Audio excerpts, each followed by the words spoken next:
Well, hello everybody out there. We've got our panel of experts here. Someone's invisible. Chuck is invisible at the moment. Oh, there, that way. We got Roy, we got Gustavo, and we have Mr. Ishii with us.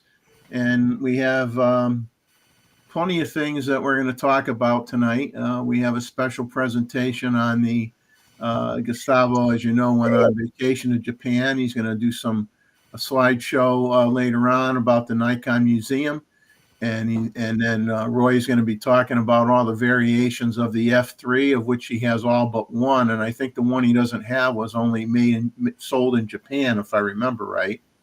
That doesn't stop me normally. Doesn't normally stop you, but and then we will be talking about the new Z50 Mark II, and I have a spreadsheet that shows you what the Z50 had for specs, line item by line item, and then comparing it to the Z50 Mark II. But I mean, really, I'm just going to say, focus on what is different and or better on the Z50 Mark II versus the Z50. And then we will ask the question that everybody's asking: is this now the D500 replacement? So hang on for that. We will discuss that in a little bit, and we'll say hi to everybody here that's currently in the chat. We have Terry, and we have Robert Varner, and our other friend Robert from Connecticut. And we have Rakesh and Luke. And so we'll wait till we hit about 20-ish people, or 23, providing that many want to watch us this week. We'll see what we get. And Chuck, there's the cat. Okay, I see the legs. I see a little part of the cat in the picture here. Yeah. It looks like, is it taking a cat nap, it looks like. Just about. Yeah. Uh-oh. It hurt. Cat heard me stretching its legs. Yeah. I got a full lake buck, and he bathed one and rounds both sides. He's wore out. He's wore out. We got Woody Mallory is in the house now, and Martin Hild. Hello, Martin. Good to see you. And I guess first of all, I want to let me get up my little somewhere in here. I have my notes. I probably covered them up with my. Yes, I did. I got multiple layers of stuff. Obviously, first of all, I want to thank everybody for what I thought was a really great photo review last week. It was a bit exhausting. We had at least 100 images, if not more, that we showed, and we had, of course, I want to shout out a special thank you to both Sanja Paul Singh and his new friend, who happens to have won the Wildlife Photographer of the Year, Mark Whitten, who was nice enough to send some images that we could share and have him talk about the winning photo. that was really cool, and it gave me a break from talking, so I appreciated that. And I think we'll start with the Z50 Mark II in a minute once we get maybe a couple more people in here. We got Ava now popped in. Joe Mansland, he's at dinner. Joe, you're allowed to eat. I didn't know you were allowed to eat. And J Rod is here, and Greg Wilson. J Rod wants to know if anybody wants to buy a Z50. Good luck with that. I'll say good luck with that. You're going cheap now. Yeah. Yeah, you're gonna have to sell it for not what you're gonna want to get for it. Unfortunately, you're probably better off hanging on to it. That's how I ended up with so many cameras. Yeah, that's how your camera collection grows, because you realize you don't want to give it away, and you say, "Well, it still works. I'm going to keep it." And then you get the next one. Well, it still works. I'm going to keep it. That's how you get yourself in trouble, which we all do. That's why I hide up here. So what I'm going to do is, okay, Roy. Here's the funny question. Does your wife really know how much stuff you have? Yes. She has never been to this room. So she has no idea, really. No, not at all. My wife has got a lot more than I do. It's quite busy, this room. Most of it's still in boxes. This is like the Nikon warehouse. It's a Nikon warehouse. I'm using a little webcam because the one on the computer is terrible. So I'm going to bring up my camera. I'm going to bring up my spreadsheet here. Give me a second.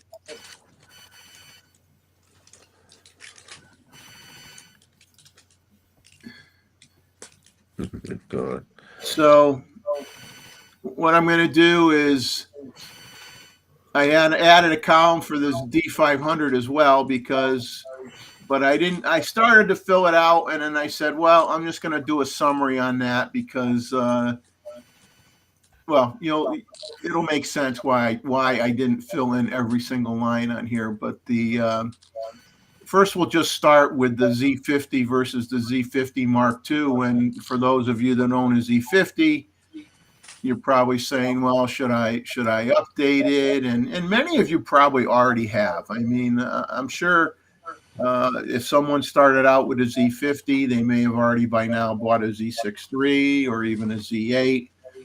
So, who knows really if those that have a Z50 would really be in the market for the new version or not. They may have already upgraded.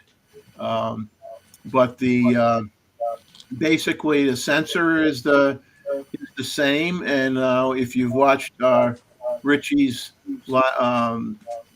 video on this topic with this camera, it's kind of one of the things that he kind of feels is a little bit of a negative is that the sensor is the same. It's really the same sensor that was in the D500. So if you like what you got with the D500, it's not going to be, any different than the Z50 Mark II because it's the same sensor. And that's something that he kind of was hoping that they would update it a little bit because the speed of the sensor does have a slight effect on the overall performance of this camera. But you got to remember, this camera now is priced under $1,000. So as we go through it, just keep in mind what you're getting in a camera now that is less than $1,000. So you've got an Expeed 7 processor. So with that, of course, you gain a lot of the features that you didn't have before. in terms of subject detection and things like that, which we'll get in a minute. Still only has one memory card, which some may or may not be pleased with. It has basically the same monitor in terms of resolution, but it is different in terms of how it articulates. Okay, this is the old one, kind of tilted up and down, and then you were able to flip it so that someone could see themselves if they were doing, selfies or vlogging or whatever. But the problem with that design was you couldn't put it on a tripod because the screen is in the way. Clever, So that, isn't now it? they changed it to a variable angle touch screen. It doesn't tilt. You have to pull it away from the body of the camera and rotate it, and you could turn it so it faces you for if you're going to do vlogging or what have you. The monitor adjustment is you now have 13 levels of brightness versus 11. So more brightness in your viewfinder is always a good thing to have that capability. And of course, the new camera is shipping with the updated battery, the EN-EL25A versus the EN-EL25, which you can still use, but you won't get as many shots with it. And what's interesting, and take it from a grain of salt, we all know the SEPA battery ratings are extremely conservative. Everybody gets more shots off a battery than what the specs say. The Z50, they said, 300 depending on camera settings, and Z50 Mark II is 250 to 270.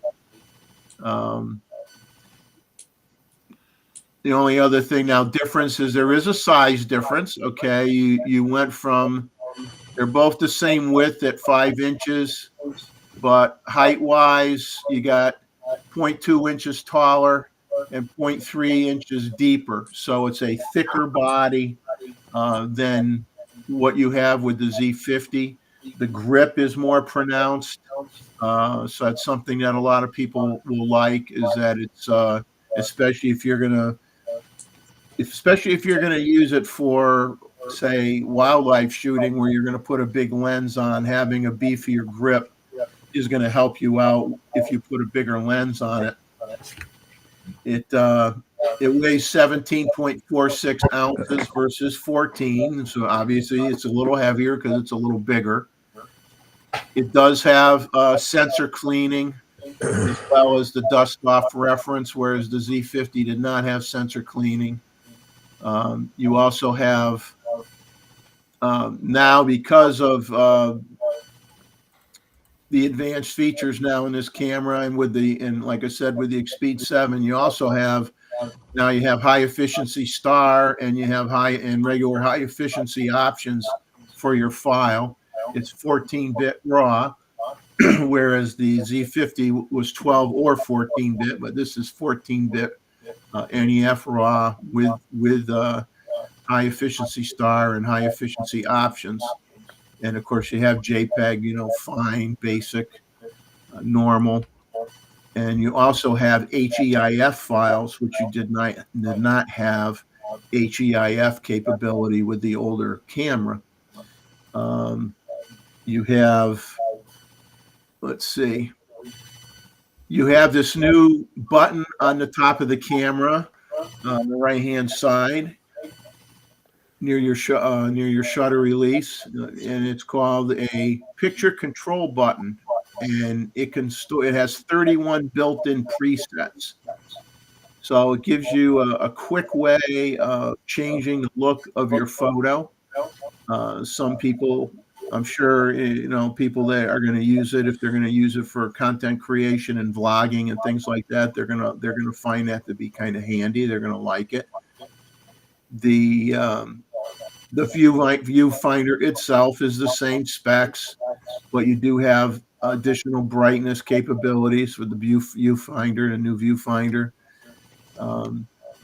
You have 11 frames per second in full res RAW, and you also have the capability of shooting 15 and 30 frames per second in JPEG. So you couldn't do that with the previous version of this camera. And and I will note, I guess I'll mention it now, because for those who are saying, well, gee, I'd like more frames per second, but if you wanted a D500 replacement, I noted it to the right here that the D500 only did 10 frames per second, so it is slightly faster than a D500 was. You've got, let's see, you have more range with your shutter speeds, because you could go up to 900 seconds in manual mode.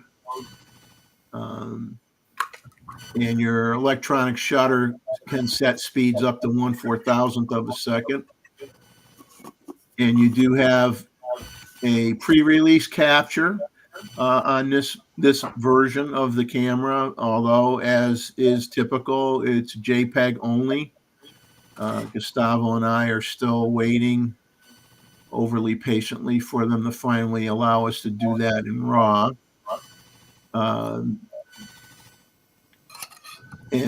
So the shutter release modes: single frame, continuous low, continuous high, high extended, with pre-release capture, self-timer. You have, let's see, you can detect and track 9 distinct subjects, including, you have a dedicated bird mode, which, interesting enough, you do not have a dedicated bird mode on the Z6 III. You have a animal detect, but you do not have a dedicated bird mode. So I'm wondering when they're going to do a firmware update on the Z6 III to add that. And you also have airplane mode as well. So you're gaining all that technology from, whether you want to say the Z9 or the Z8, and it's being flowed down into a camera that's under $1,000.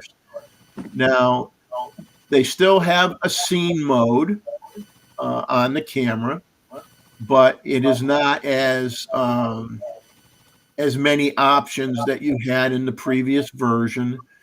And the previous version also had a setting for special effect modes, which you no longer have on the new camera. So they got rid of that. You do have, addition is, they did add high frequency flicker. They had flicker reduction on the old camera, but they didn't have high frequency flicker reduction, and they did add that to the new camera. And it is also compatible, well, they say it, I don't know if I want to, they say a lot of these cameras were cloud compatible, and we know right now that hasn't happened yet, but they're saying it's Nikon cloud compatible. That's going to allow you to download firmware updates and get picture control settings and make custom picture control settings and be able to put them into your camera. Your autofocus area modes obviously are greater, because you have a C1 and C2 mode, and you have you have all the you got 3D tracking, you have wide area, large and small, and you basically have all the stuff that you're used to seeing in a Z8, and so that's all goodness. I'm assuming it has autofocus fine tune. I wasn't able to find it in any literature I was looking at, but it was in the Z50, so I don't know why it would not be in the Z50 Mark II. Sync speed is 1/250th or 1/200th of a second or slower, and 1/4000th with auto FP high speed sync. Let's see what else we got that's different.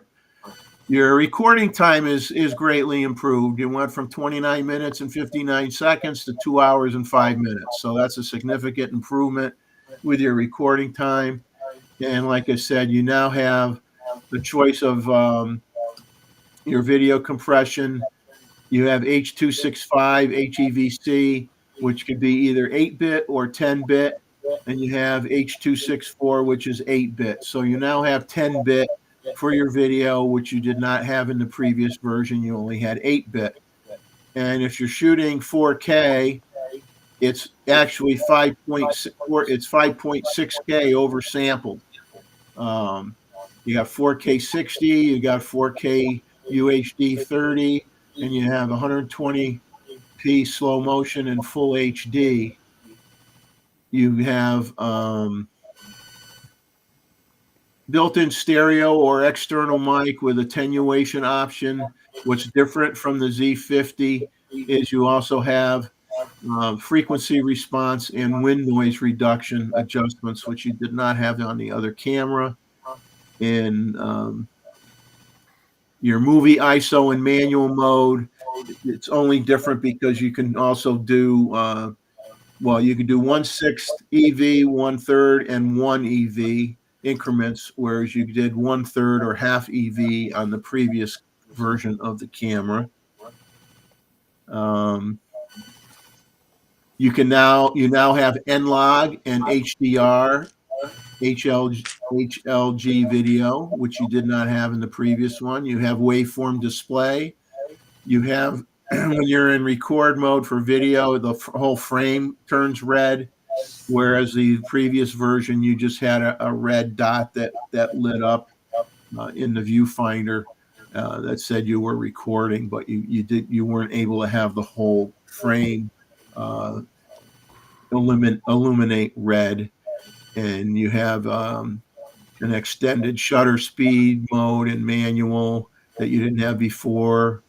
And you also have extended shutter speed mode in mode S, shutter priority, which you didn't have before.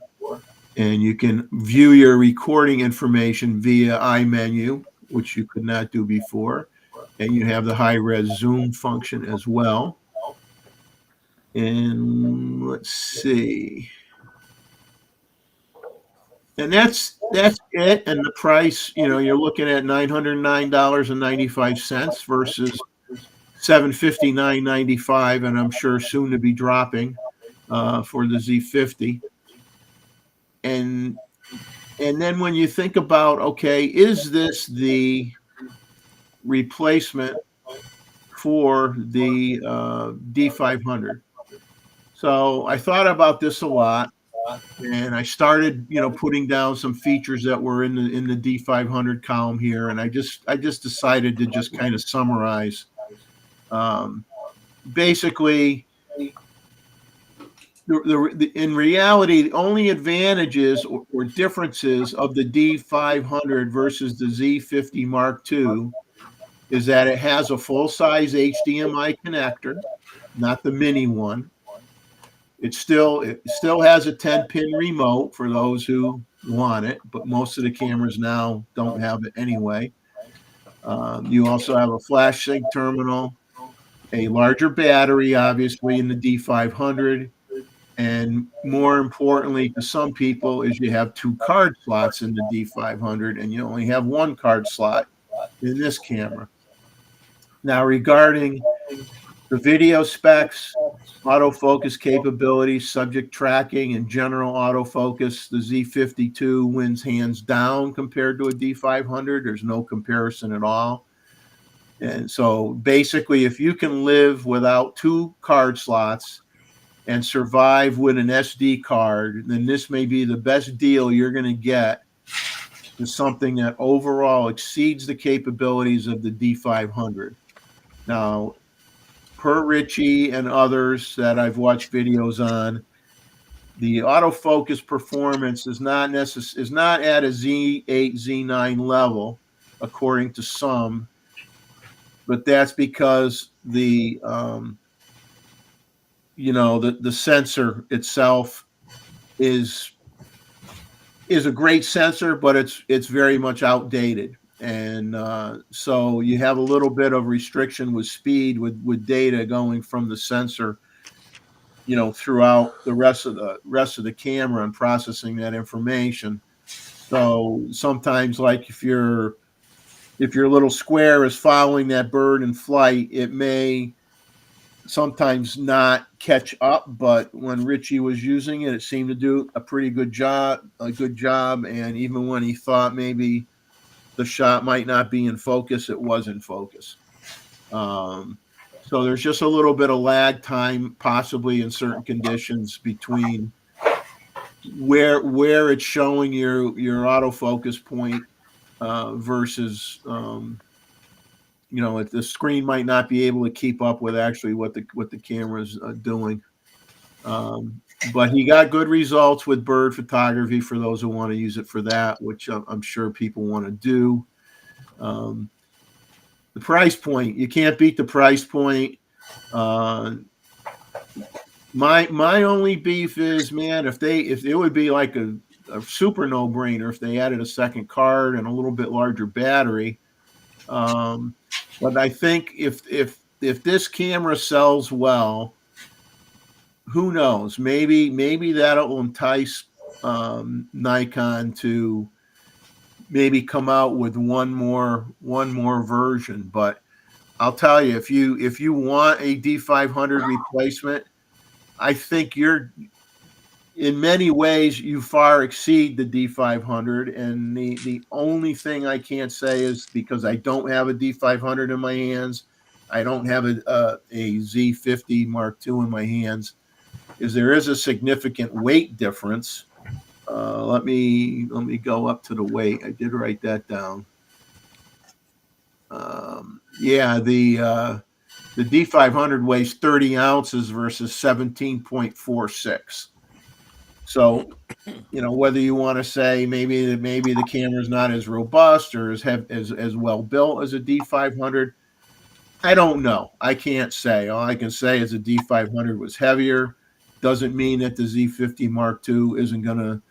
To me, what they put into that camera for under $1,000, it exceeds a D500. And if 11 frames, but now the only thing is, if 11 frames per second isn't fast enough for you, then obviously you got to bump up to maybe you got to get a Z8 or a Z9. But I'll tell you, most of us, including myself, I do not shoot 20 frames per second all the time. And, I know that runs contrary to some that feel like if the camera could do 40 frames a second, they'd shoot 40 frames a second. But I personally don't want to process all those files. So that's the comparison in a nutshell. I will get out of this screen here, and then everybody on the panel could add their 2 cents worth or 3 cents to this conversation, and we'll see what people say. And I guess for whatever reason, the battery charger, once again, depending on where it's coming from, you may or may not get a battery charger. So you need an MH. Let's see. MH-32 would be the charger. But that's kind of where we're at with it. How do you guys feel about it? It's an improvement over the Z50, but only if you haven't already got a camera.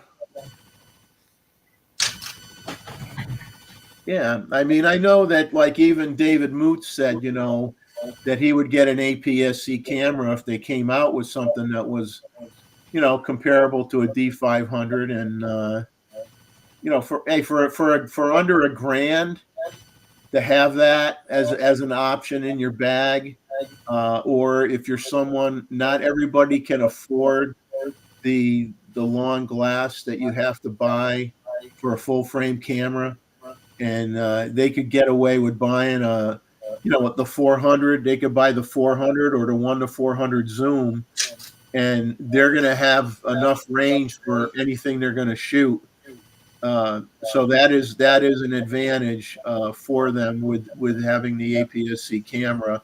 If you're on a budget and you want to be able to still zoom in on that subject, the crop factor helps. But then you want to make sure whatever's important to you, you got it in the frame as much as you can, because you're not going to have much cropping.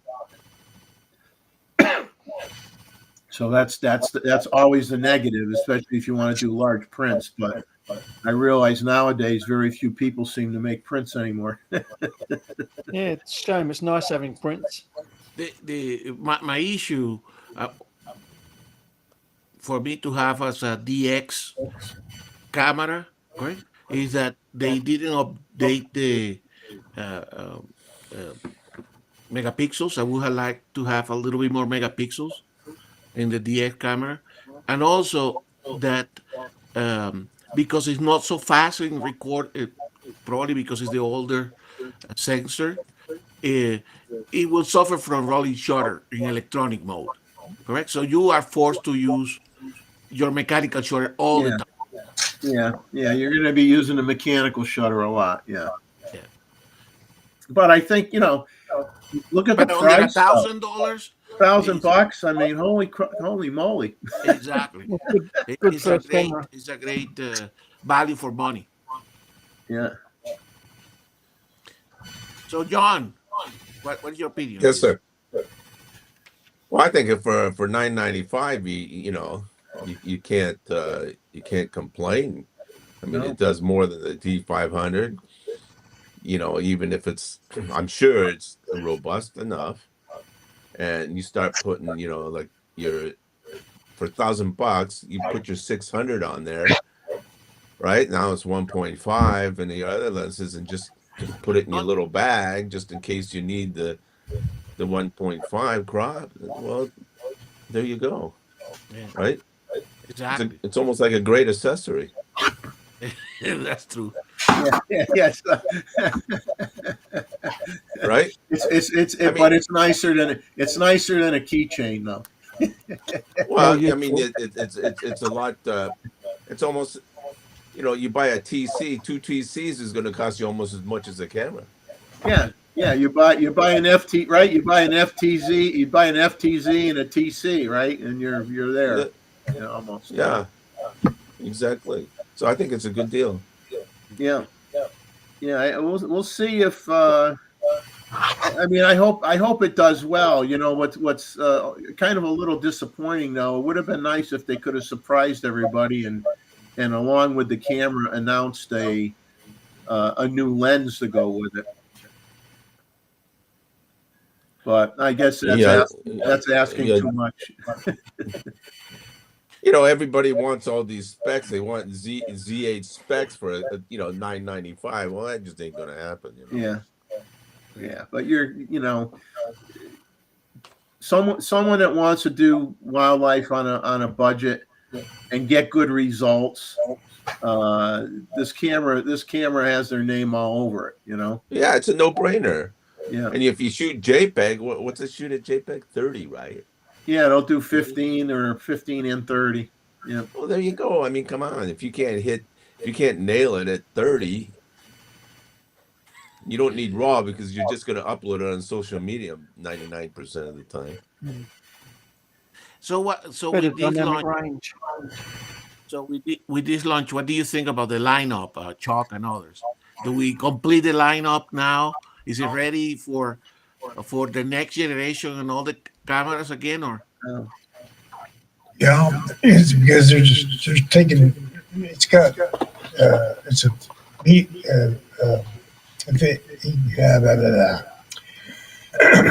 It's a DX camera, so that's what you get. Okay.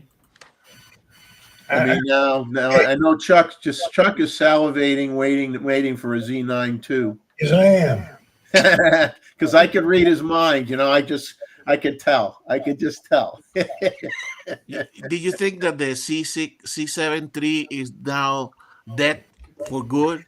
I don't know. It may still be alive, but I don't know. It may. It will know within the next 4 months. Okay. Yeah. Wouldn't you guess, Chuck, that if you don't see anything in 6 months, if 6 months goes by and you haven't heard anything or seen anything, you probably won't, right? No, I think it'll only be about 4 months. Yeah. Exactly. Yeah, So, what do you guys think is next after this? I don't know, but I don't know. I was just looking for what's the date for the Z7 or Z9? Two. I had David Stewart called me up during the week, and he was talking to me a lot about the Z9 II or what may happen or what have you. And of course, red is now an See. integral part of the Nikon universe, and Which I would, guess I would hope that they could take advantage of Red's sensor technology with their high dynamic range and introduce that with a new sensor in the Z9 II. you bet it's going to be. Yep. And but now the only thing is how much time does it take them to do that, but that would be cool. That would be cool. Come out with a new sensor with a much improved high dynamic range, and the color science in the red cameras are extremely good. No one would ever complain about having that in their Nikon body. What's is the Z9? What is the date for the Z5 Z9? Next fall. October next year. No, what does the dates of the new or no old Z9? It's getting a bit old. Yeah, it's What is the date? Is it the 23rd? What? I don't really hear anybody predicting a date when it's a Z9 II. No. When does the Z9 right now? Yeah. When did it come out? Oh, when did it come out? Oh, December 21. There you go. Okay. Yeah. That's when I got mine. Yeah, So it looks like 4 years old now, or Yep. almost. Yep. Yep. Now here's the thing, and I'm going to throw this at you, Chuck, because I know you're salivating over this. Would you rather have a red sensor that has improved dynamic range and, let's say, lower noise performance, or do you want to have a global shutter?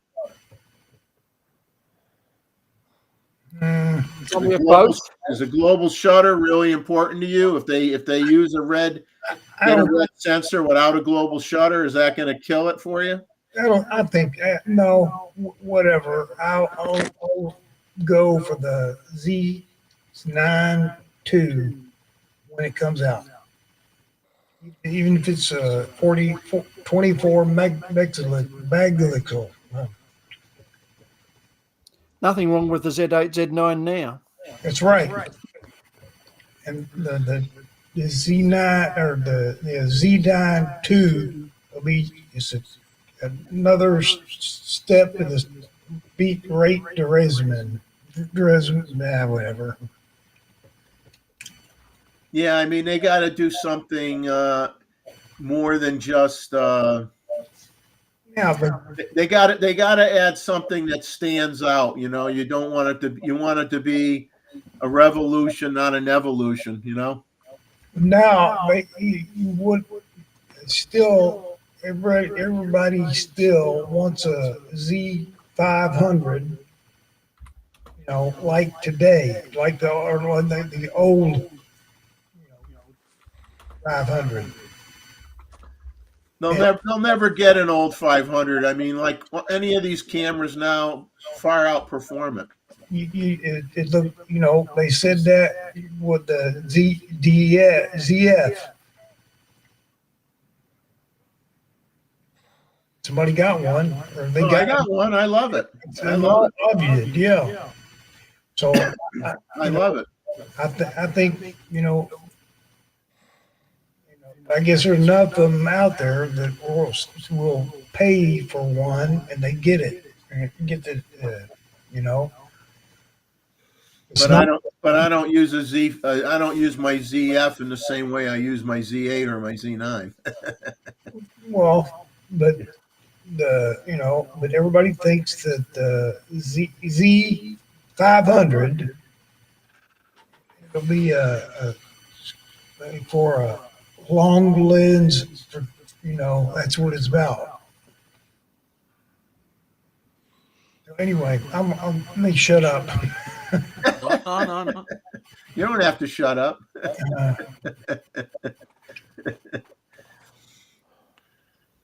Well, I think if the thing is, like, if you want that, if you're going to buy that camera, you're going to be using full frame lenses on it. If you wanted DX lenses, you're really going to have to go third party. And there are plenty of third party DX lenses anyway that are good.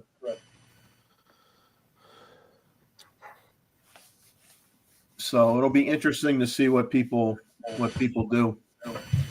Hey, I want to tell something or say something to Gustavo. Yes. Yes, thank you. Yeah. Thank you, Doc. Enjoy it. Yeah, I think it is pretty cool. The little thing. It came in the mail, and the little coin. It's right there. Pretty good. Thank you very much. I wish we had machines in the U.S. that we could get trinkets of camera related trinkets from. It's fun. I was hoping that they will be 3-dimensional, but not the ones this time. Oh, But anyway, let's it'll just be interesting to see. Well, Robert Daniels is saying, let me put him up here. No, that wasn't. Well, that's a good statement there, but I clicked on the wrong one. Is if Nikon allows a trade-in of the Z50 to the Z50 II, which they may down the road, but you know how it is. They're gonna see what the initial sales look like, and then if for some reason it's not selling like they want, they're gonna get creative after that. hey, It's only Greg, a step up, though. It's not that big an improvement. Hey, Greg, it's it was something that Gastano sent me. Yeah. So Greg, I sent Chuck a little souvenir from the Nikon Museum that we're going to discuss later. That's what he was showing. Oh. I gotta stand up for a second. I got a Charlie horse. Oh, look at the chat campus, man. I will be doing that today as well. With all that snow removal that I had to do. I'm just not 20 anymore, even though I might try to pretend I am. Too much. I way overdid it. Way overdid it. Yeah, I think so. Oh, You carried all that stuff up those stairs, huh? oh yeah. You look like me. One eye is But they are looking good. Jeff. Hey, by the way, people were asking about the cabinets, so you can tell the story of the cabinets. Yeah, the cameras are in two different rooms of the house right now. While I was building this more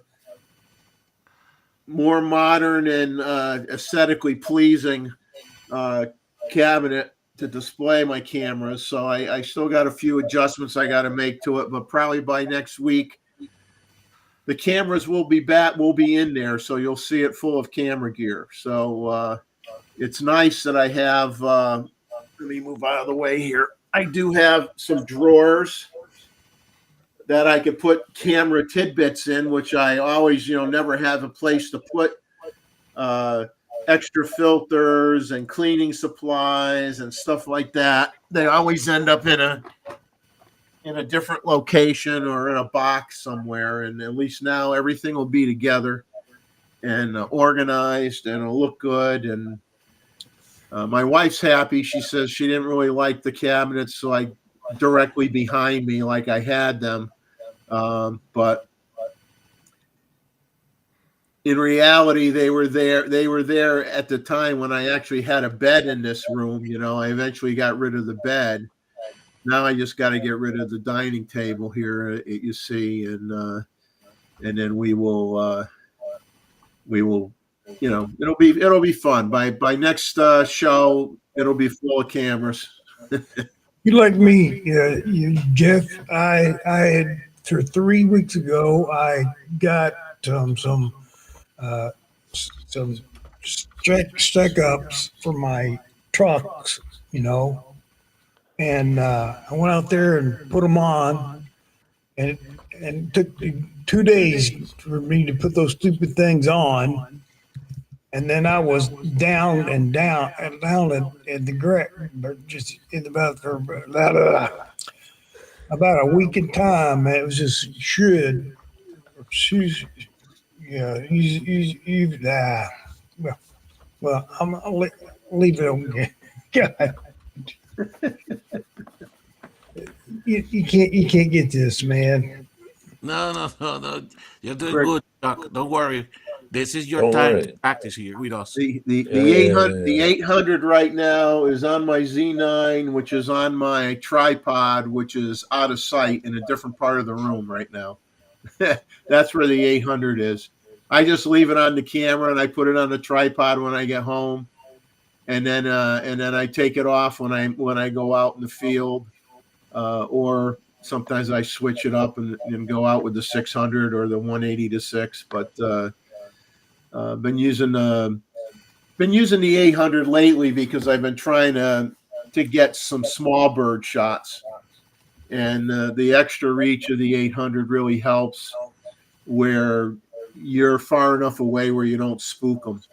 That's part of the deal. Is you don't want to encroach on them too much. They don't stick around. They don't get comfortable. So that extra 200 millimeters really helps when you're trying to get small birds and not have to crop.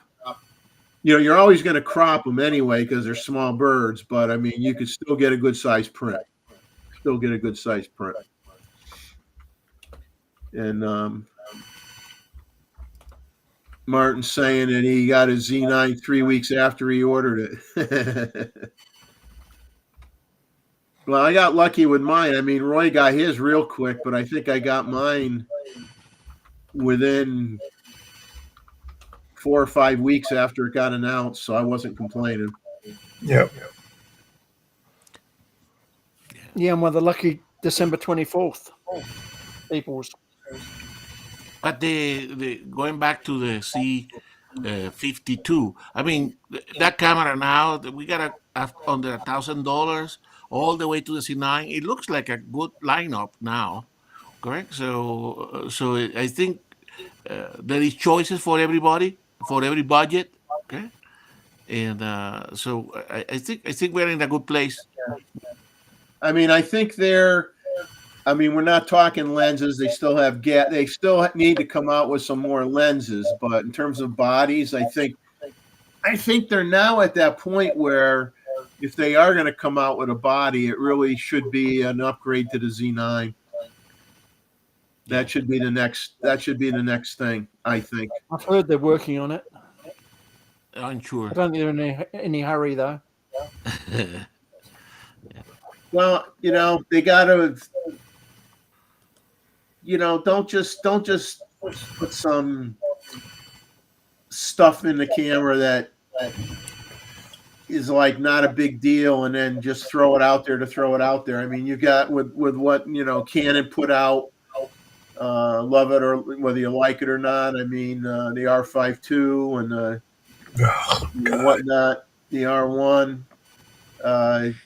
You gotta look at the market. You gotta look at what you need to do to up the ante, up your game, and hopefully Nikon still continues to when they do come out with one. Hopefully they're still on the friendlier side of the cost equation, because you really couldn't beat what you got with a Z9 for the money. I mean, you could have bought, if you bought the Sony, or if you bought a Canon, you would have been paying a lot more money at the time. That's what the Z7 or Z9 II will be different.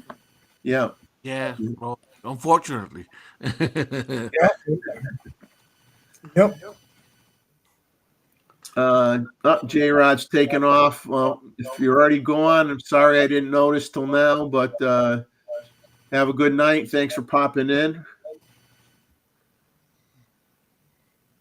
Robert says as crazy as the Z50 II and the Z6 II are close in price. Are they? They're all good cameras. I don't know why we complain so much about getting a new one.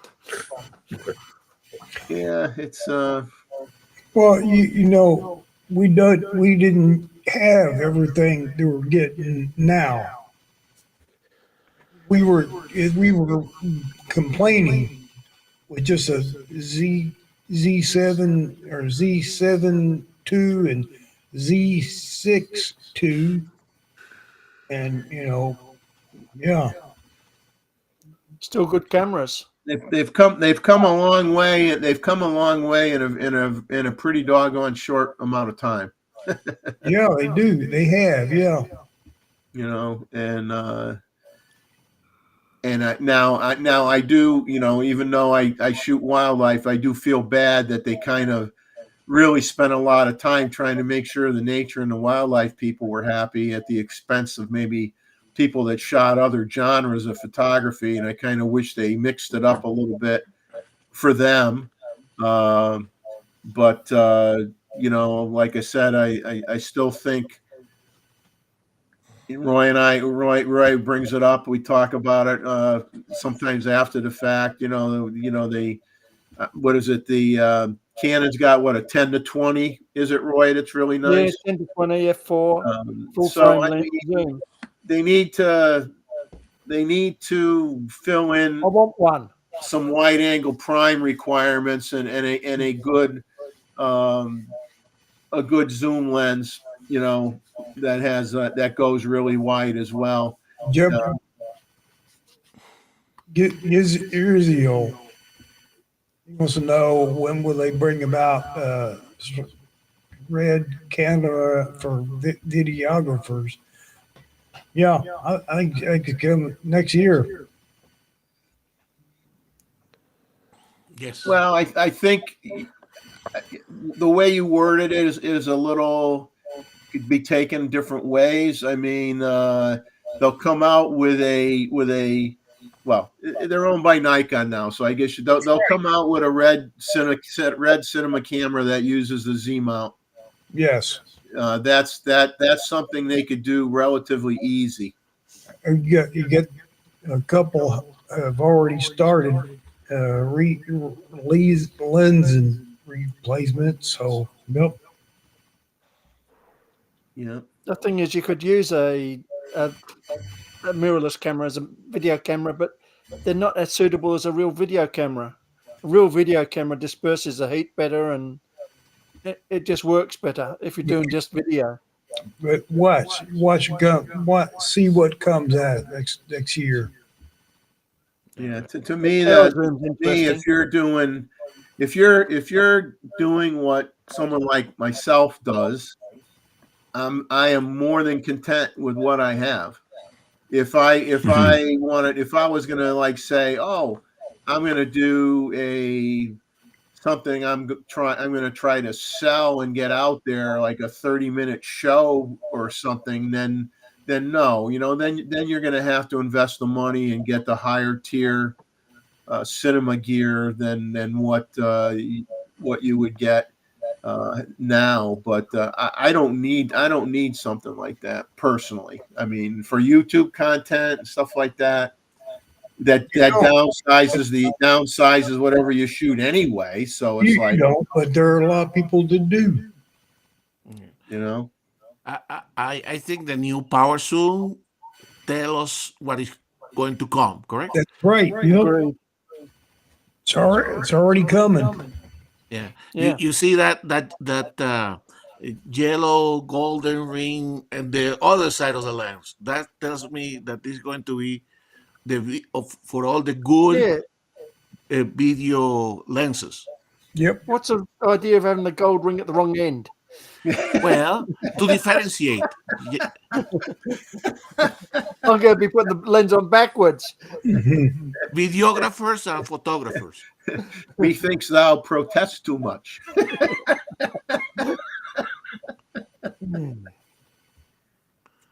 See, you all had to get over the if mount.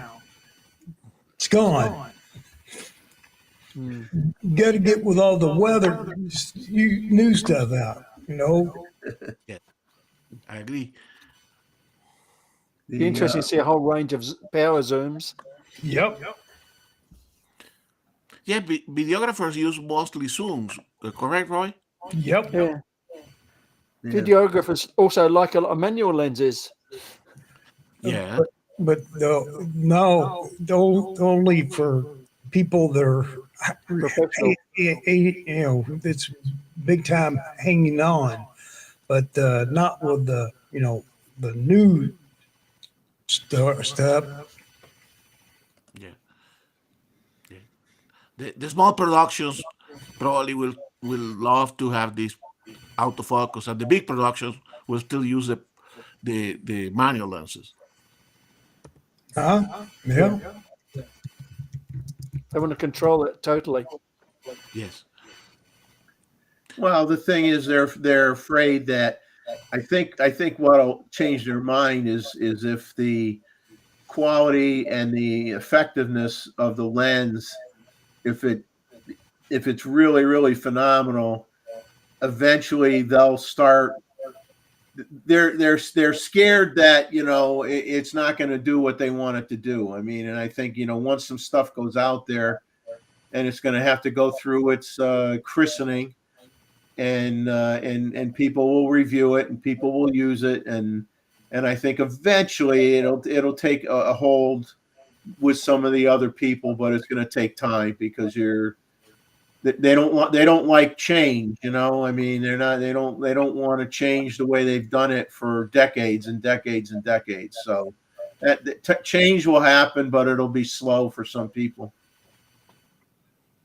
They don't like the focus by wire either because there's a slight lag to that they don't like. Yeah, Roy, all these filmmakers that are doing videography, nature photography that I have seen from the BBC, that use the red cameras, they use these because they work on their own, correct? Wildlife people tend to work on their own without a supporting crew. And they do like to have the autofocus, but they have these insanely big zoom lenses that go like 15 to 300 and 24 That's just to the dollars. yeah. Hey Jeff, Get 100K lens. if you don't mind, I gotta go pretty soon, but I wouldn't mind seeing a few pictures of from Gustavo. You happen to have him? Oh, Gustavo, you ready to rock and roll with your presentation? Let me get here soon. Give me a couple of minutes. Keep All talking. right. And John, you're getting a comment from Mr. Farwell here, thanking you for the interview with the technician on the Raleigh Flex camera. Oh, the TLR the other day. Yeah. Hey, I was going to ask you guys about that, about my channel. You know, I mean, is there anything else I should? A Rolly we should- SL66. you know, it's getting kind of difficult to find these vintage It cameras, is. and they're being loaned out by these collectors, and you know who's going to start running out. And I want to kind of diversify a bit, you know.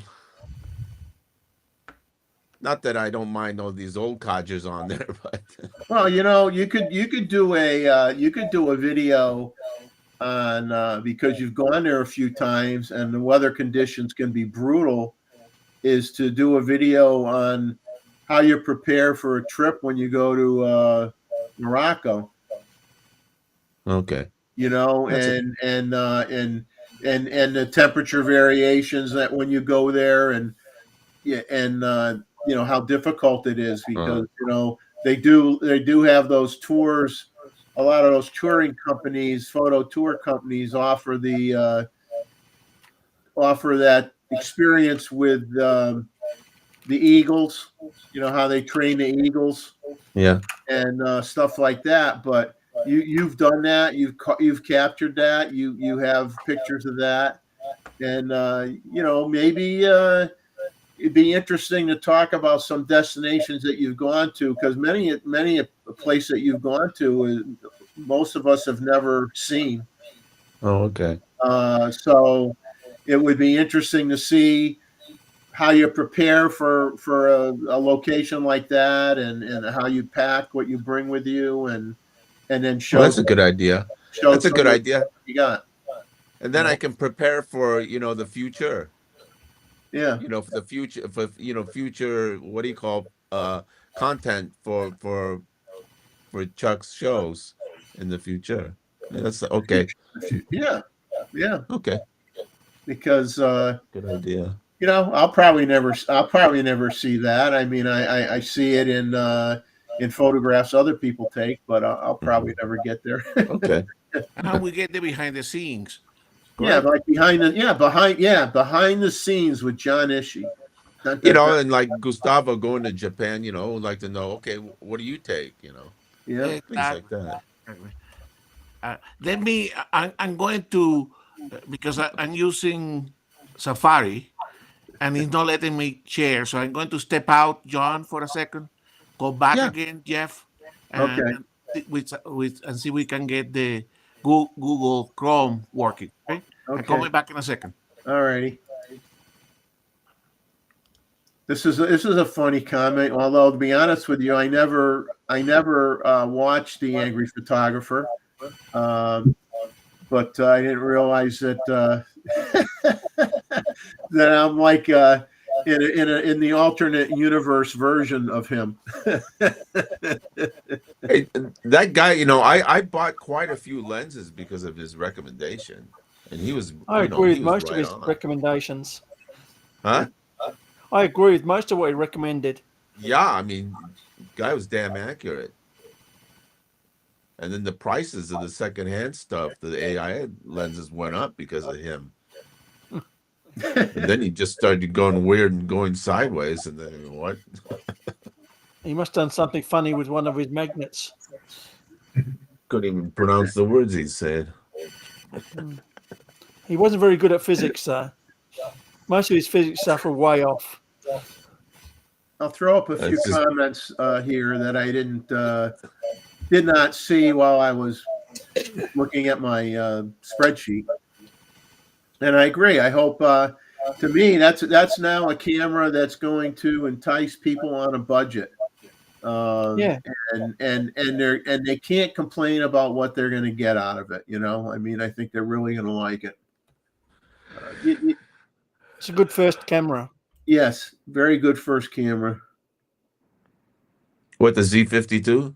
Yeah. Yeah. Yeah. Yeah. I think it's for the price. What the heck? Yeah. I mean, And also it's a good camera, like as a travel camera too, when you want to travel light, light and I'll be small, right back. I'm being summoned. you want to An travel improvement light. of the Z30 anyway. Yeah. Z30 can go bye now. I see Jim is here. So Jim, are you taking a break from the Sheetrock Express or what? I know you were extremely busy working on the house. So I hope that you're not aching anymore. I mean, I did some stuff recently that I'm paying for right now.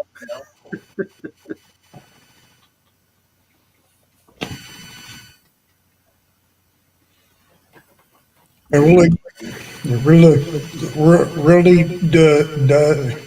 look good.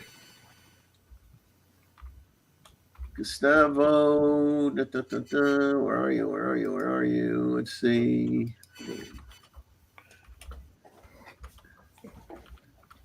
And you ready, my friend? I hit the button. Yes. So we're going to have a presentation now from our panel member, Mr. Gustavo, Wait a little bit until John is back because he wanted to see it. So. Yeah, the Nikon Museum, which he of course had to let us know he was there so that we would get upset. Jealous is the word. Hey, further from the truth, when I was in Japan, I think I got email from Randall, from Tim, from you. Go to the museum. Go to the museum. So I had to convince my wife, which was very kind, and so we went both to the museum. You will see. But you probably have a video that you won't share where you were going, na na na na na na. I'm at the museum. You're not. No. Hey, the real Nikon Museum in Australia is Mr. Roy. So I'm working on it. yes. We'll wait and see if John gets back here. I know he was getting ready to leave, so I think the boss just called him away for a moment. Probably saying, "Come on, we got to go have lunch."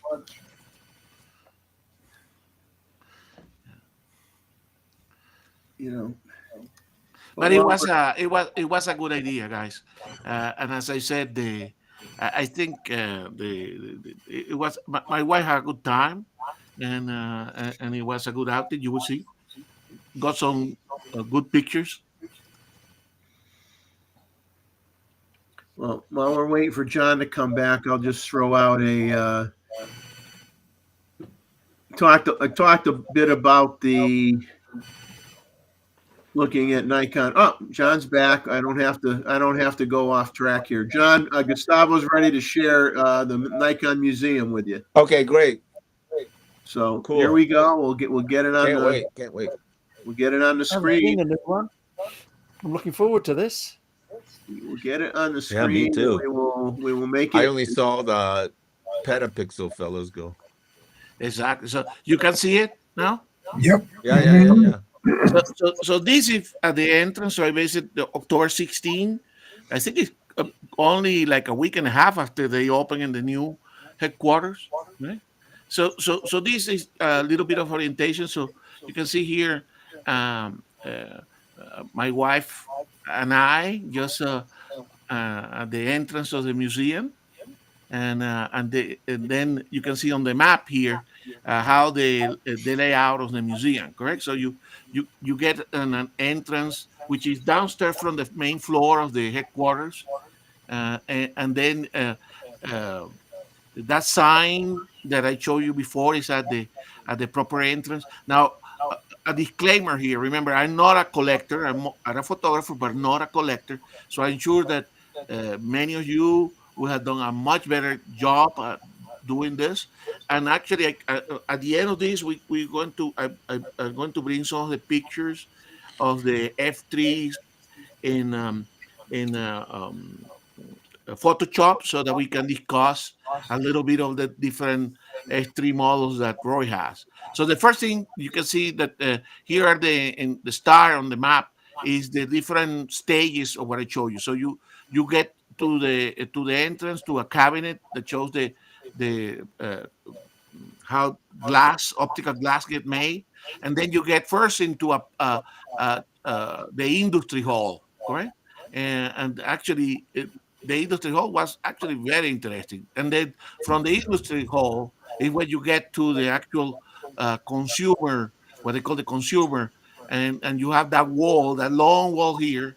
If you can see my cursor, right, has the past cameras in chronological order, right? Then you have this wall here with all the F lenses, number 7, and and then at the end you have those special what they call theme exhibit, like which I'm going to show you. That's where there was a F3 exhibit, right? Then from there there is some theater presentation that would have been a bridge too far if I will now make my wife watch. I'm moving our Nikon uh, uh, equipment, so we skipped that. We went to the Nikon shop, and you will see some of the trinkets. One of those is what I sent to um, Chuck. Correct.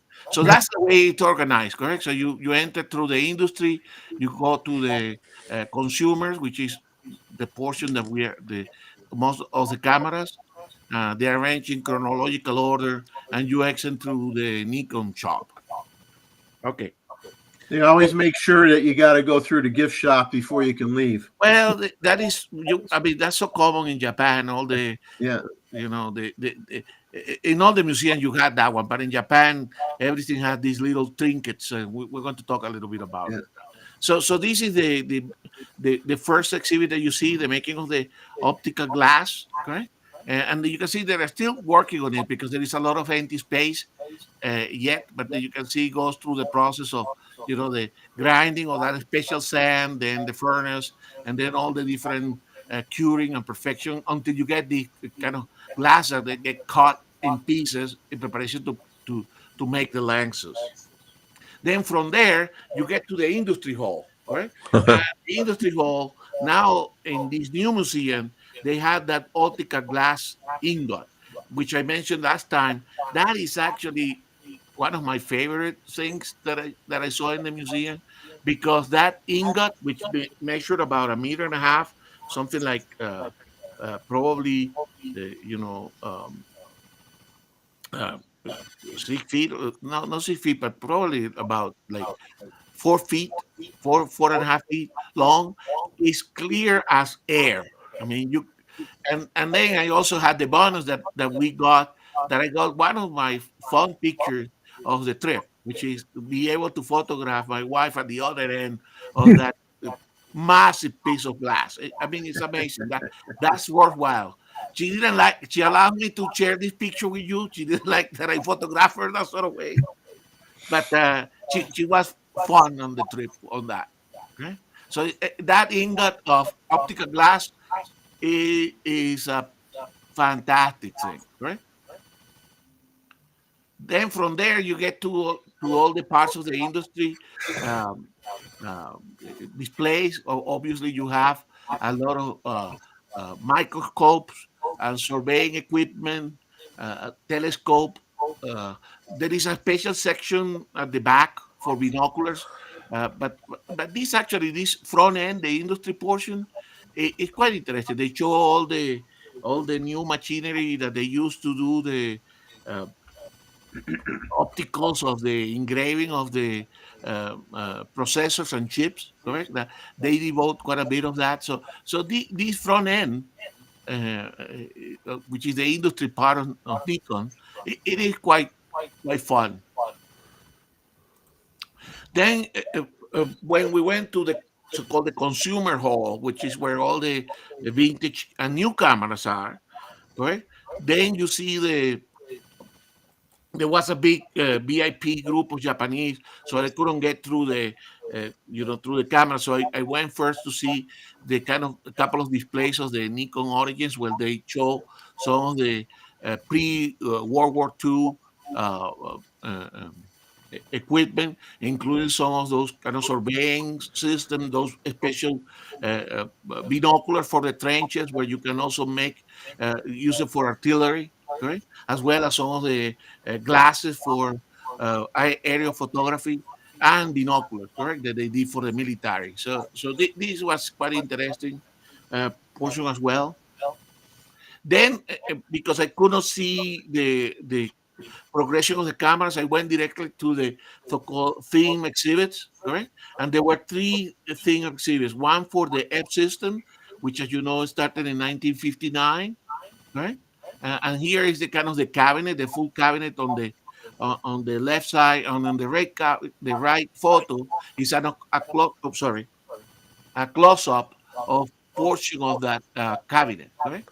So indeed, you can see all the different models of F cameras, correct? And they display, Roy, they display the cameras and the accessories for the system as well, correct? So Yes, I did that's enjoy half the fun. the theme exhibits, right? So the next one beside the F was the theme exhibit for the F2, correct? And they did the same, correct? They show all the models. As you know, the F2 came in 1971, including, and that's what's pretty interesting, the first F2. So they have in some of the prototypes as well for the creation, but they have here, as you can see on the right side, the actual very first F2. I want one. And then finally, more in our time, Roy, is the theme exhibit for the Nikon F3, correct? Here you have obviously that system that started in 1980. That was my first Nikon camera. Probably the best, in my opinion, more elegant of all the the film cameras, right? Extremely Agreed. robust, right?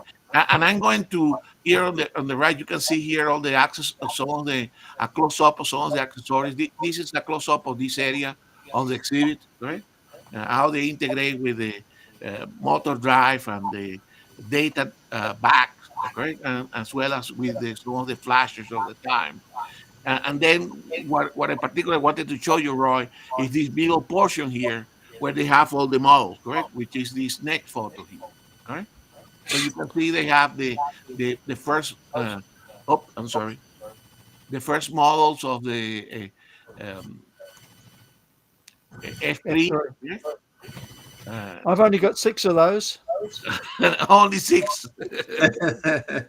And you Wow. probably have more than one of some of those Wow. too, right? Yes. Exactly. And then we have this one would have been a dream camera for the time, the F3 titanium, okay, with the kind of bronze color, not bronze, but the kind of this kind of all bronzy color here. Yeah? Yeah. And then that was in 1982.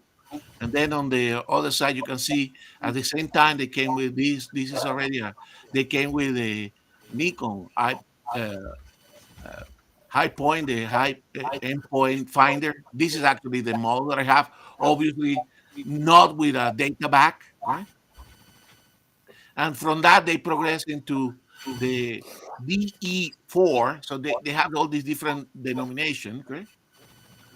Which is this is another of those, but now in titanium, the F3 titanium, but in black. Okay. And then, of course, they ended. I think we were talking about this one the other day, correct? The Yeah. F3 autofocus. Right? Autofocus, yeah. Yeah. Look at it, look at the difference in size because you got the metering system and the pentaprism, how big that is. Exactly. So I think I like the way they display it. It makes sense to me, right? So Roy, I have that one in Photoshop, so we can go back when you get your cameras ready. We can go back to that image and flip between the screen share and the Love cameras to. that you have. The So accessories are the best part. which one of these is the one that you don't have? I don't have the F3 Limited. Okay. The one on the bottom right. This one here. Yep. Yep. Yep. 19. What does that say? 1993. 93. 1993. Wow. So do you have these titaniums as well, Roy? Yes, only the black titanium though, not the chrome one. The chrome one. Beautiful. So from these theme exhibits, I went to by then the VIP group had passed. So I went to the past cameras and they started with, you know, just after the war. And then all that wall, which is not complete, it goes all the way to our Z cameras. Now, here they are not all the lenses, they have like a statement, but you can see there's rows and rows of cameras, uh, i- i- including all the different, what they consider to be milestone lenses, right? And they have the Nikon cameras, the underwater cameras, some film cameras, these gymongous 800. Look at this. This is gymongous 800 millimeter, right? I think it was one of the first 800 millimeters, right? And they covered everything, whole pics and wide angle glass. I mean, Yeah. for you guys collectors, you get there, you lose your mind. Well, I see they got the Nikon SP probably up there, and the S2 Yeah, and I the can see that. S3, and all those cameras that Roy loves because he loves rangefinders. Oh yeah, Exactly. hate the things. Yes. Yeah, these are with all the different meters, correct? Then, of course, my wife was upset with all these half-cut camera, which I love, correct? Yeah. But you can see this is, of course, at the end of the, the F4 and the F5. Uh, Yeah. this particular color F5 with that, with again this other chrome color, correct? Yeah. Uh, Two-tone effect. Yeah. exactly. Mhm. And then they have some really you can see they cover everything. You have they cover even those Nico Mark that you like, the gold picks as well. So it really really very comprehensive, correct? And it goes all the way to, I mean, to the 400 TC, to the CFC, the C9, all the way. And they have like, I think, 3 or 4 cabinets that are empty, correct? So you can see that they are what they are planning. They have all these, the PC lenses. It is wonderful, correct? But you need to go as a collector, and then you say, okay, what is the thing that I collect, and then you follow that line, correct? Because they typically have, there is like the professional cameras are all at the bottom, and you can see as you go up, you get into the more consumer type of cameras. But you can see here on the right side, these are the famous D1, D1X, you know. Yeah. What's interesting is that most of the bodies in their collection are black as well. Yes, and displayed with a lot of are displayed with the 50 millimeter, correct, of that time. Yeah. And then they got some exotics like this one, correct? Roy, does Roy have that one? No, I think this is too flashy for Roy. Not in gold, I don't. Yeah, it's kind of gaudy. I agree. I agree. So this is and the FA camera, correct? And sure, it was a good camera, but whoever bought this camera didn't buy it for to take too many pictures. Well, remember, John, when you were there getting pictures of the gold Leica cameras not too long ago. Oh yeah. Then so this is the opposite side of that wall. I like this bit. Yeah, you will love this wall because and you can see, Chuck, that the F mount is done because this is like a complete wall of all the F mount lenses, right? And but then they have a lot of space with the newer camera for the new Z lenses, but they are all in the other camera and the other side of the wall. But here are the great majority of all the F mount lenses that they have fabric. So this is on the left side. They start with the longer range. You can see, and you will see on the telephotos that are at the bottom. We end at the other end of this wall with the wide angle. Correct.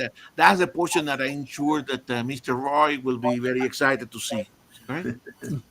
But you can see I here, love my older wides. you can see here even the last of the uh, 600 FL type of are there, right? And then you keep progressing to all the different progressively wider and wider. These are a bunch of 200s here. And you can see, Roy, you got here the section that you will love to see all these wide angle lenses. Right? Fisheye. Those are the lenses that cost as much as a new car. Yeah. Exactly.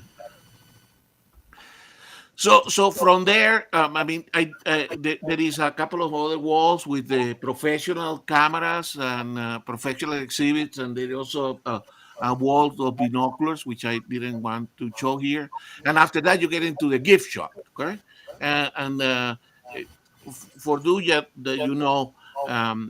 in Japan, there is this culture of these gashapon, which are these little souvenirs that you can find everywhere, correct?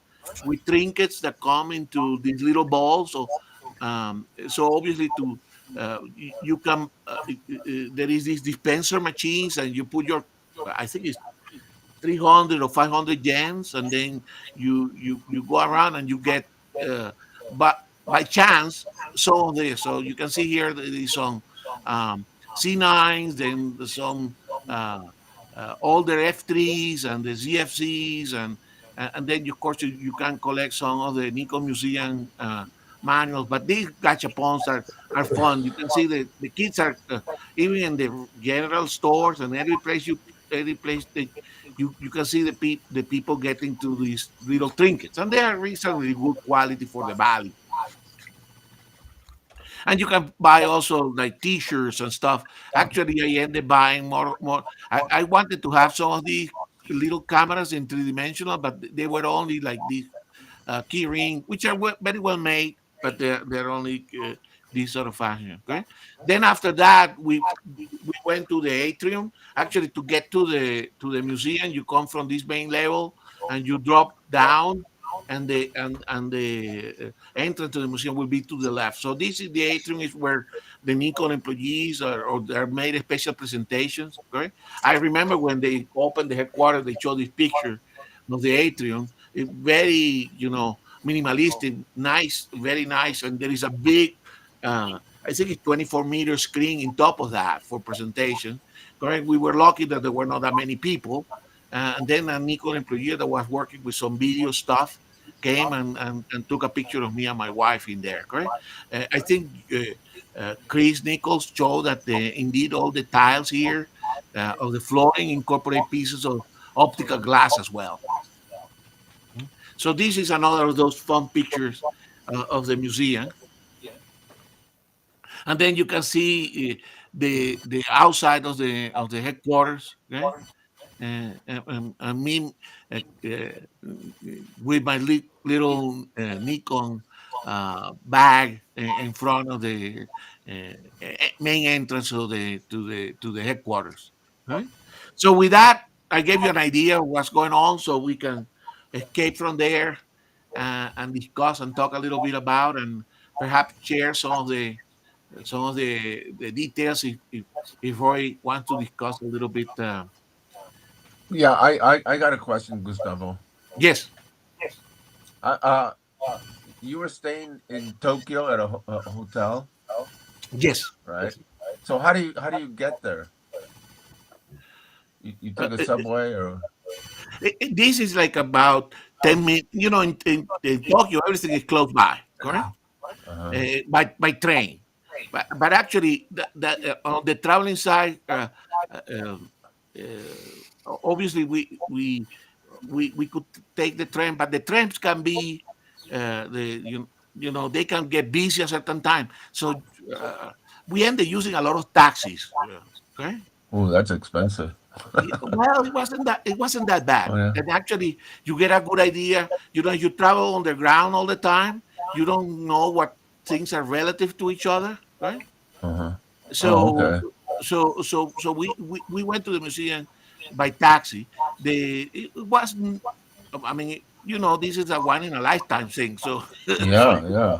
you can you tend to be a little bit more free. But we visit a lot of places by taxi. It was very convenient. You can nowadays you can use. They have Uber, but it's not the most popular application.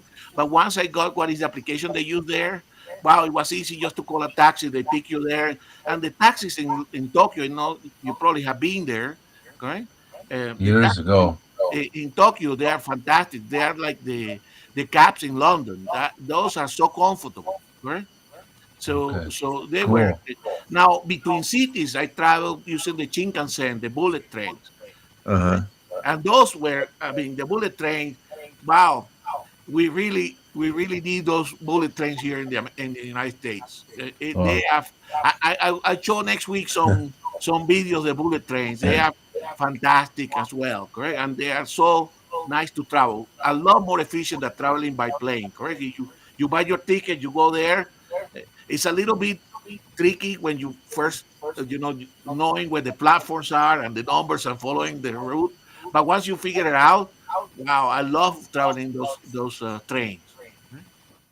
Yeah, I'm going to Beijing next month, Okay. and I think we're going to take a train, and you can get to from Guangzhou to Beijing in 8 hours. So that's almost like going from San Francisco to Chicago in 8 hours on a train. By train, and Yeah, they have they have this what it called the maglev, the magnetic yeah, levitation maglev. train. Yeah, I went that on I a will maglev in Shanghai, 431 km. exactly. Yeah, Oh my God. yeah. Traveling in these trains were fantastic. Tell you more efficient than traveling by plane, correct? Yeah, yeah, yeah, Because yeah. you don't waste time, correct? No, one day Amtrak will be there, right, Jeff? Oh yeah, sure. I'm not going to hold my breath. You Well, know, they're I trying to remember make taking that. it from New York City to Connecticut. Well, they're building. I think they're building the first of these bullet train here in the U.S. will be between Houston and Austin, and then maybe up to San Antonio, and then into. So the Texas are the ones that are getting into it. Well, thanks for the presentation. It was now I'm all inspired to go. Why don't we all meet there, right, Roy? I'd Exactly. love to. And Roy can And, be the guide. and John, I know you are the Japanese descent. Do you still speak some Japanese? No, Ah,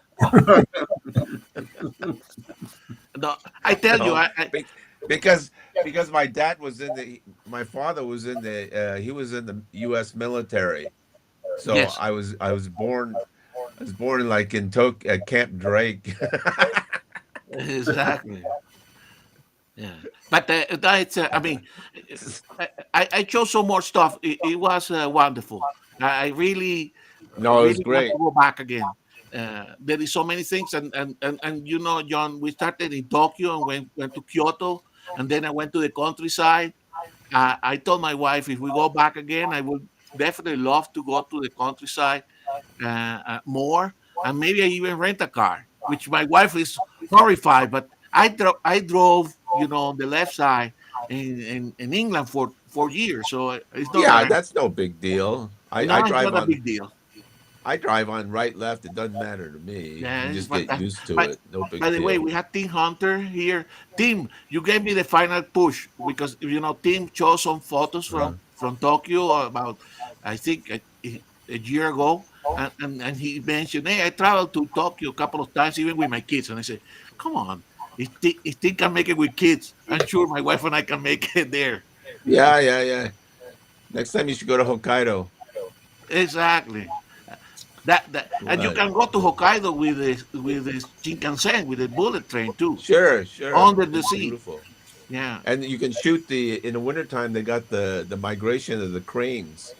Yeah, that's what I was talking to Luis. That there are a couple of things to do for wildlife, but this first trip was more general travel with my Uh, wife, correct? So I cannot say, hey, we're going to Japan, and then we're going to chasing cranes. That would have not been a good idea. well, I really admire you, Gustavo, to start traveling.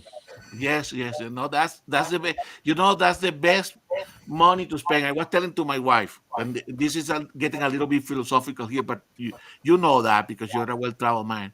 When you travel, you learn so much about other cultures and what these other cultures can offer that is good for you, but you also appreciate your own culture as well, correct? Exactly. It's like a mirror that you can see through and reflect yourself into it. So definitely, I mean, I have traveled a lot, but now that I'm retired, that's what I want to spend my money on. Did you hear that, Jeffrey? He's fell asleep. What? Getting He's What? old. asleep. I can't hear. I can't hear you. Can't hear you. Yeah, Roy, why don't you come out and visit me, man? You're not that far away. Yeah, and I don't think I'll be allowed on the plane anymore. Team Hunter here is mentioning that indeed, John, for us here in the United States, the exchange between the yen and the dollar is very favorable, correct? At this moment. Very. So that's why you should come here, Gustavo. Come and visit me. I'll get you a Well, nice meal for $2. that would be a dream to visit you and Sanjit, correct? Oh, With I all the tell you, you will get the VVIP treatment, my friend. yes, yes. You get to meet Yeah, all my buddies and get to meet Mr. Wu himself. for sure. That'd be Well, interesting. one thing for sure, yeah, and maybe we convince you to do that. One thing, I'm planning to hopefully figure cross to visit go to Europe to see the solar eclipse. And I mean, Uh, but then the next solar eclipse after that one is in Roy's area. So I make well, then we'll all meet at Roy's house. exactly. You're We go welcome. on and annoy Roy. You have to choose your museum, Roy. Yeah, make some room, Roy. We're coming over. I've got room. Put another shrimp on the Barbie. Exactly. We call them prawns. Yeah. But yeah, Tim Hunter, you helped me with this because you gave me the final push. You help them spend money. See, that's we always say this channel is great for making people spend money. Absolutely. So he contributed to that. And if you come to, if all you fellas have any health issues, you come over here. It's a hell of a lot cheaper. Yeah, no, for sure. Yeah, that's Now, John, where with you being there now, you get like what do you get, like a 10-year visa and then you have to renew it? Is that how it works? Yeah, I what I got is called a MM2H Malaysia, my second home. Okay. And then you put a like a CD, like how much was it? I don't know, about 50. How much did I put? About $80,000 in a CD, and then you have to show kind of an income about $2,500 a month, and that's and have health insurance, and that's about it. And then they give me a visa for 10 years. Did you have health insurance from the States, or did you buy health insurance when you were there? No, I've always had it from. I always had it here. I've had AIG in health insurance. Okay. And it's very, very affordable. But if you need good healthcare, and the healthcare in Malaysia and Thailand is 1,000 times better than the United States, and I'm serious. And of course, a third of the cost. If you guys have any health issues that you want to take care of, or have an assessment on your health, come on out here. I have cardiologists. I go see my cardiologist, and I don't even need to make an appointment. I can just walk in, and then he assesses me. And how much does it cost? $25? Are all these other patients dead? exactly. See? Yeah. Well, you're living in a country too where people probably have pretty long lifespans because of how they eat, their diet, right? Yeah, They live a long life, exactly. so he probably doesn't Well, have too many people with heart problems anyway. But the private hospitals here are incredible, and you can see that on the many Americans are moving out here because they just can't afford the health care back at home, and they're just loving it because the hospitals here are almost like hotels. Yeah. So it's something to consider. And so many retirees like myself came out here, or Thailand, especially Thailand. Thailand is just, I mean, there are thousands of Americans and Europeans moving there because they have a nice retirement visa, and then the healthcare system is unbelievable. A lot of That's something to consider. XS, God, no, lot of a lot of SF guys are moving to, like he said, yeah, right down there. Oh, the special Yes, forces. okay. No, Chuck's got a good point. A lot of the, former, like he says, special forces guys, Yes. and retired military are all, a lot of them were stationed there during Vietnam. Yep. Of course, now they're a lot older, but a lot of former military is staying there. Yep. The military because of the people are healthcare always system. well traveled, correct? The military people already know how to travel and adapt to other cultures. Yep. Yeah. I mean, there are a ton of Americans that have moved to Thailand.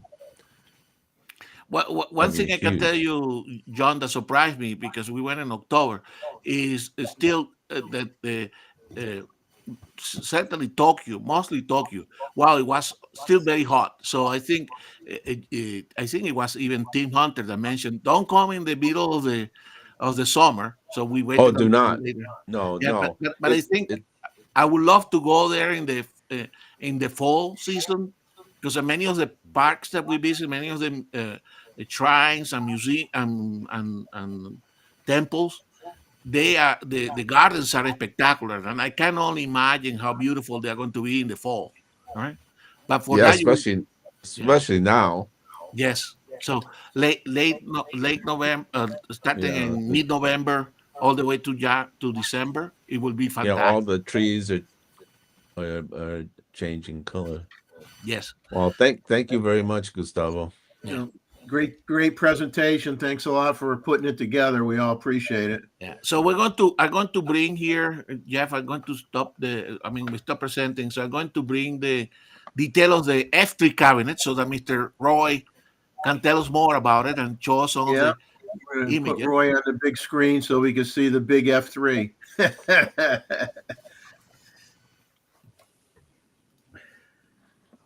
Okay, guys, I gotta take Diana to get something to eat. See you. All right, take care, So John. I'll see you. I'll see you when? Oh my God! Look at that AF. Tuesday night, 9 o'clock, our time. Next Tuesday. All right. Be there or be square, right? Yeah. Exactly. Okay. See you guys then. All right. Thanks a lot, take it easy. Gustavo. Bye, Chuck. Take Bye. care, buddies. See ya. So, Roy, show that one again, the AF again. This is the AF. It's not my favorite, but it's a good collector's thing. Yes, Wow. it is. Look at the size. It's amazing the size of that pentaprism because of the metering system in there. It will top over if you put it on the table. Sorry? It should top over if you put it on a table. My favorite is probably the P still, Yes. because I like the hot shoe. Ah, You can that's add a true. hot shoe to the others using a, where is it? Adapter. Yep. That fits on the, where is it? Fits on there. And that for the first one, correct? The first one came without a hot Yeah. shoe. All the F3s, you can use this adapter to put a hot shoe on them. A real one. And they provided that adapter was a cold shoe or a hot shoe adapter. It's a hot shoe or a cold shoe. The old F had a cold shoe. Yeah.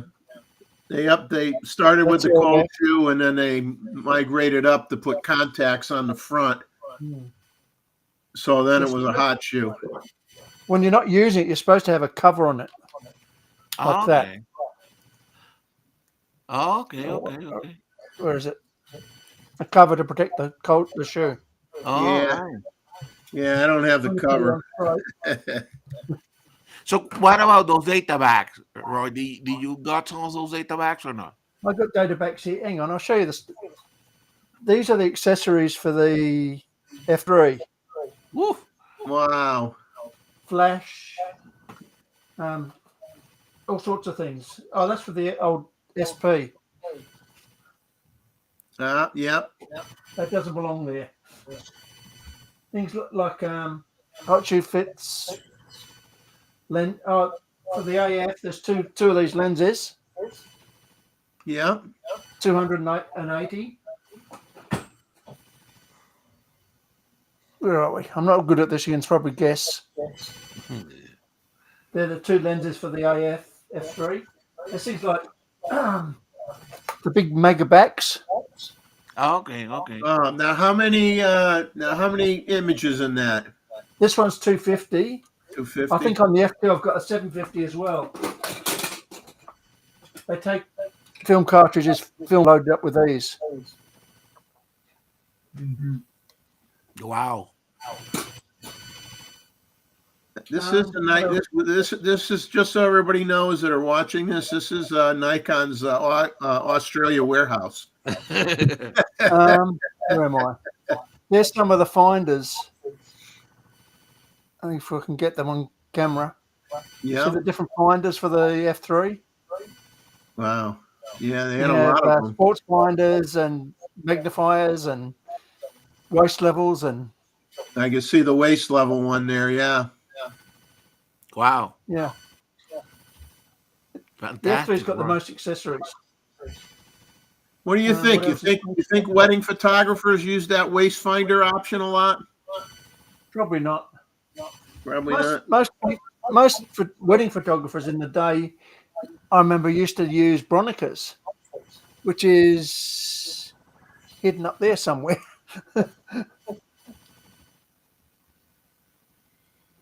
Yeah. Anyway, I've got 3 of the F3s here. The FAF, the HP standard, and the P. There's 3 more up on the shelf there. I don't know. I couldn't reach them, so I didn't get them down. I've got 3 Fs and 3 F2s sitting here. Wow. This is That's a a few museum. a few odd cameras. No joke aside, Roy. This is a museum. You could spend every day just like maintaining these things, just running them once in a while. The thing is, they don't seem to go wrong. The best thing about the Nikons is they don't seem to go wrong. Like this is an 1959 F camera, still works. Everything still works.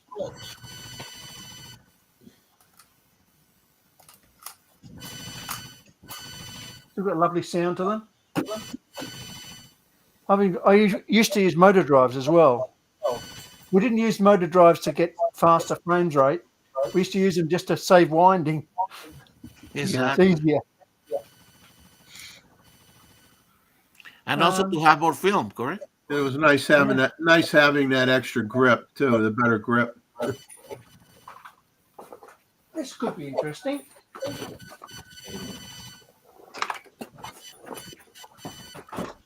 This is the medical Nikon.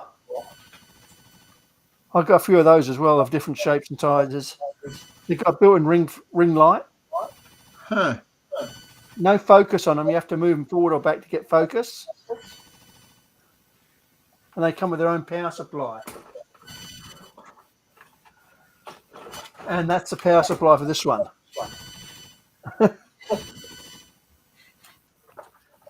big beasties.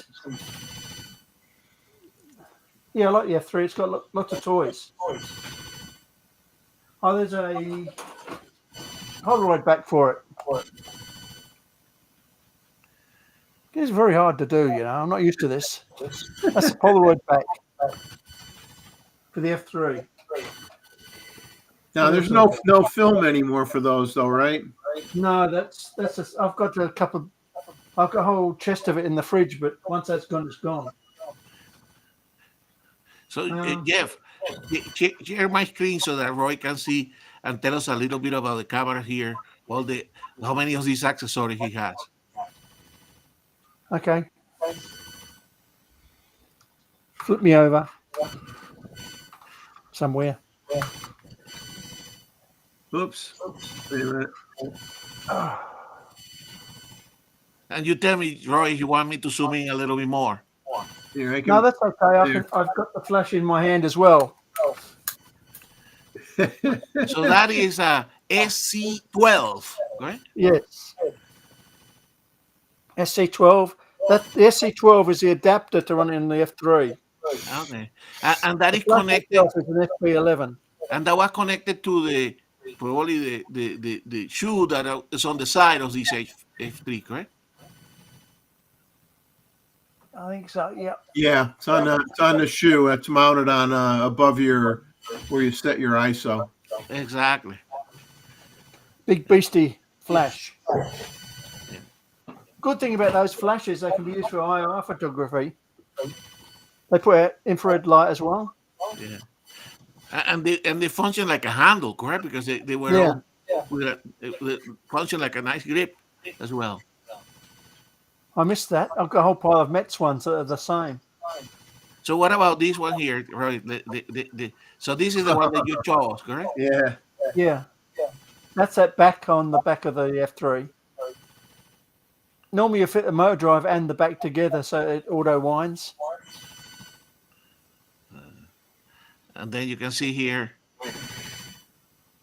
It's amazing how tall those cameras were with the drives on them. You know, they were like the skyscrapers of the camera world. Well, the F2 was actually taller again because it had a separate battery pack to the motor drive. And you see, Chuck, if you're still there, and then people complain with heavy cameras now. I mean, these were heavy. Yeah.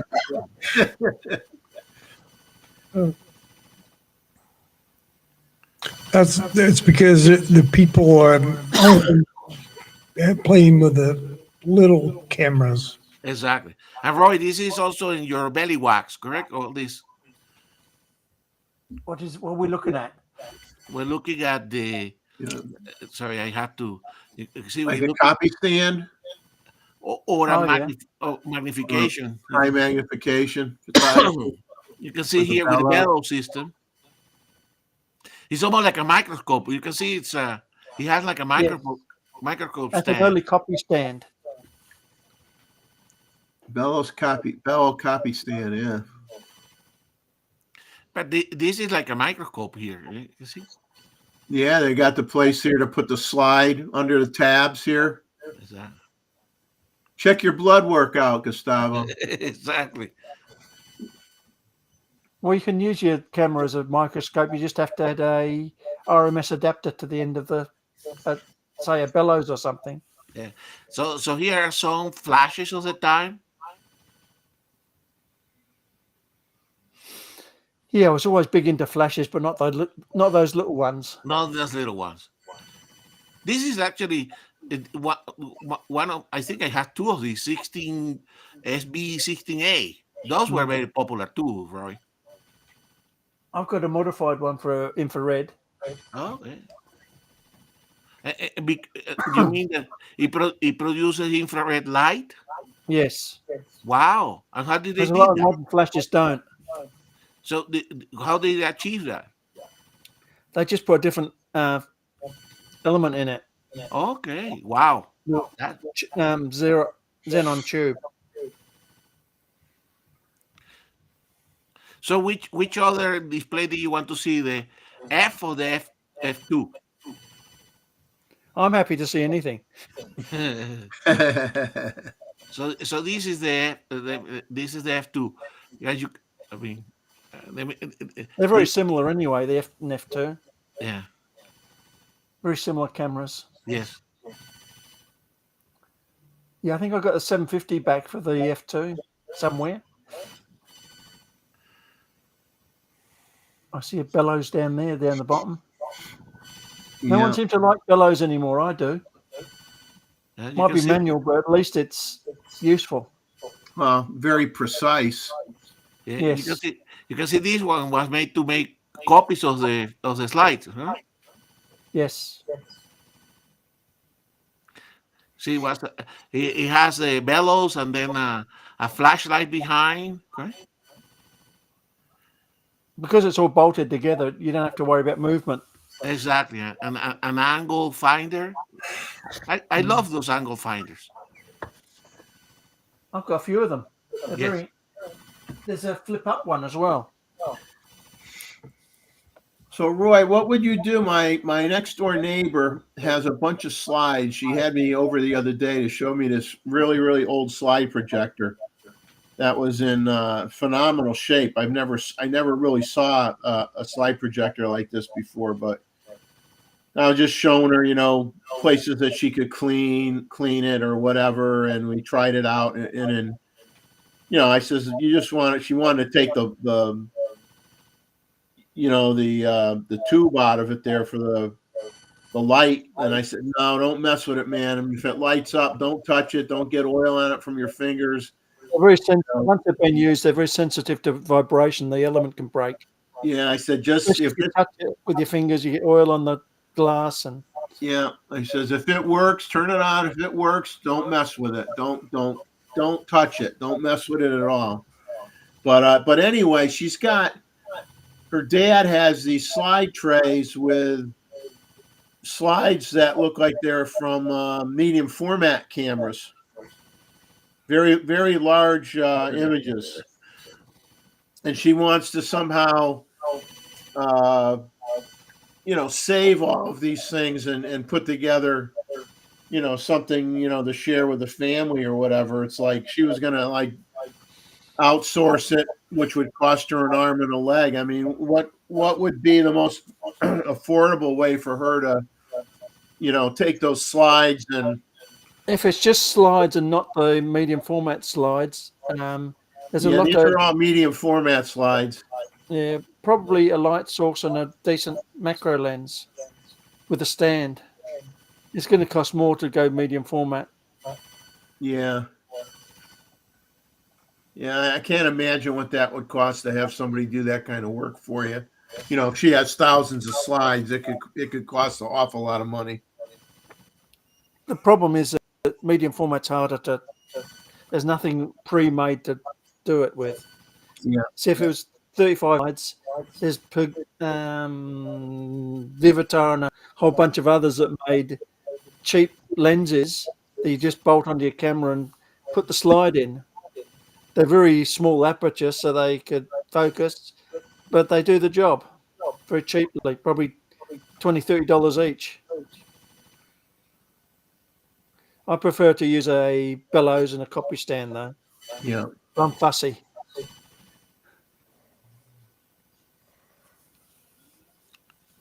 So you see, Jeff, you would have spent hours and hours looking at all. Oh, I would yeah, my wife would not tolerate me. Let me out of that place. By the way, if anybody wants some of these files of the cabinet of these cabinets of the F system, I send it to you guys because you guys would like to see all the different models. I'd love to go there. Yeah, I could show those slides to my wife and say, see all the ones I still have to buy. Exactly. These are the SB1 flash on the right and an old rangefinder one on the left. yes. So it was this SB1 is one of the first electronic flashes, Roy. That is, yes. Okay. And the one with the silver thing is a old bulb flash. Yes. Getting the bulbs for them's getting hard now. Oh yeah. Yeah, you could find them on eBay sometimes, but people charge an arm and a leg for them because there's so few out there. The flashes or of the The bulb? bulbs, the bulbs. And this is a metering system here, Jeff? Oh, that's something funny about the F3 AF. It doesn't have through the lens metering for the flash. And look at this, Roy. 6.2 millimeter lens. Yes. I've got one next to me. You got one of those? Yeah. This chair. Oh, 6 point something anyway. Yeah, you got to show that one. I've got, this is a 7. Where am I? Wow. 7.5. Wow. And You ever that's try putting one of those on a with the FTZ and seeing how it works? Oh yeah, works well. I accidentally left it on the other time when I was on Amar's website. He invited me as a guest and I had the wrong lens on.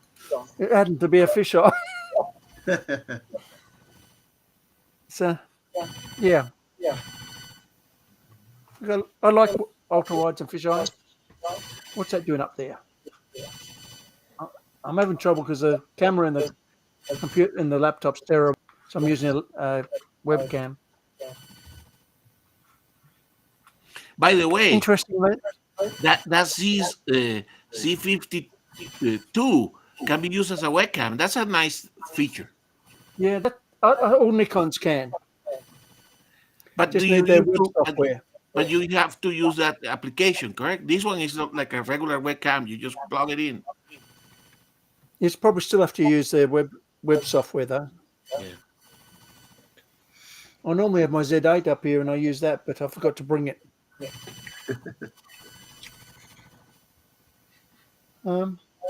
You must just go up, just as be in that room. You can't help but have a smile on your face when you look around. Right? Oh yeah, it's fun. I got here an hour early by mistake because your daylight savings tricked me again.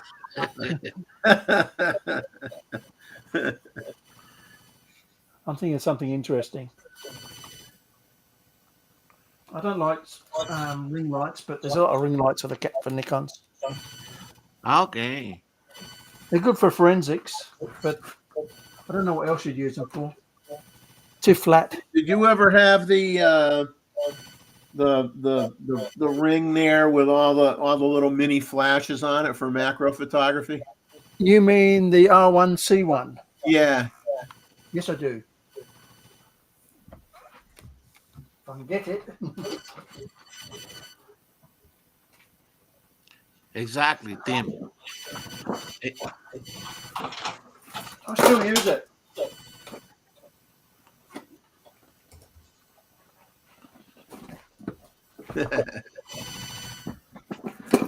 Roy knows where everything is. It's You amazing. have to, otherwise you just get lost. What it is, it's a bunch of these. I've got about 4 of them. What I like about these is the switches are very simple, but you've got your group and everything on just switches instead of having to go through menus. Yeah. And where's the flash sheet? Where's the controller?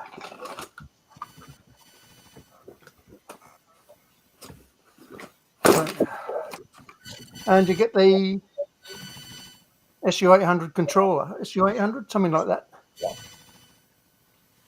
And that can control any Nikon flash virtually. You get all filters and stands and all crap like that. Softeners. Yeah, I guess then they have like two price points, and they have one where they only sold it with 2 flash units, and they had one with 4. It normally comes with 2 flash units. That's the R1 set. The R1C1 also comes with the SU800 controller, which is good to have. Yeah.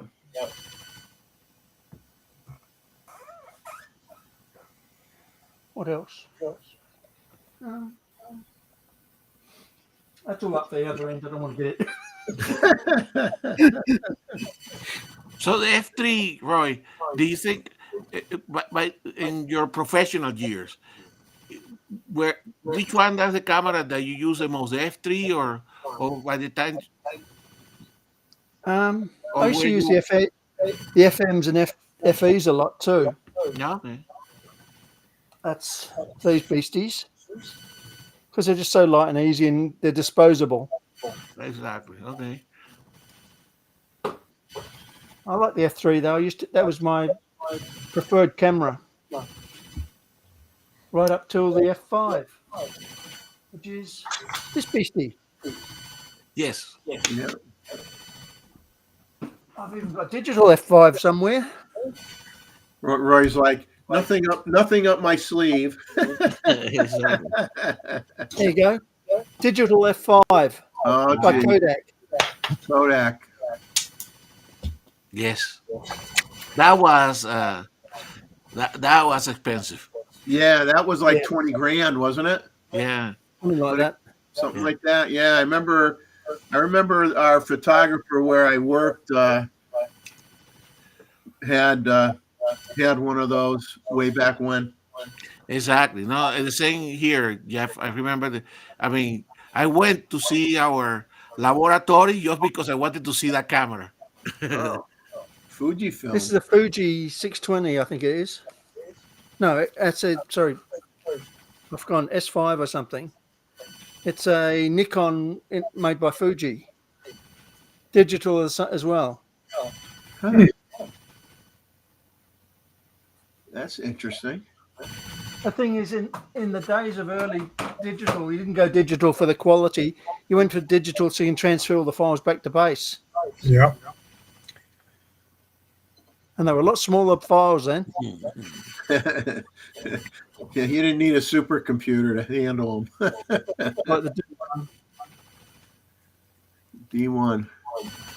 And that was a big revolution, correct? When it went from that F5 to digital to that D1. Yep. I like the F5 too. F5. Yes. I'd still use the film cameras if I could digitize them. But the modern camera look like that Yeah, first came with the the F4. F4 and F5 were the sort of beginnings of the modern cameras. Yeah. Everything started to look like them. All the buttons and all the way they handled was like that. Yeah, I've even got some of Nikon's worst cameras. Nikon's worst camera ever. EM. Whoop, just fell off. They's falling apart already. Look at that. Made by Boeing.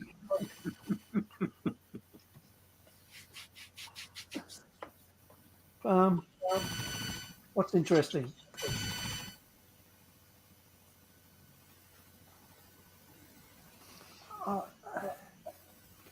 The AF had an adapter so you could use your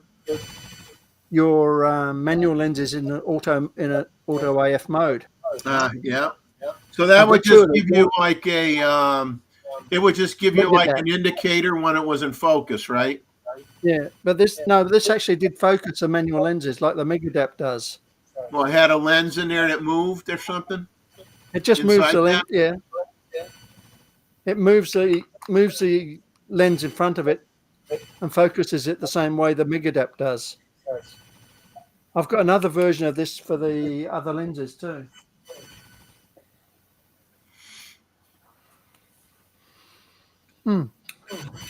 Yeah, good thing your wife hasn't been in that room.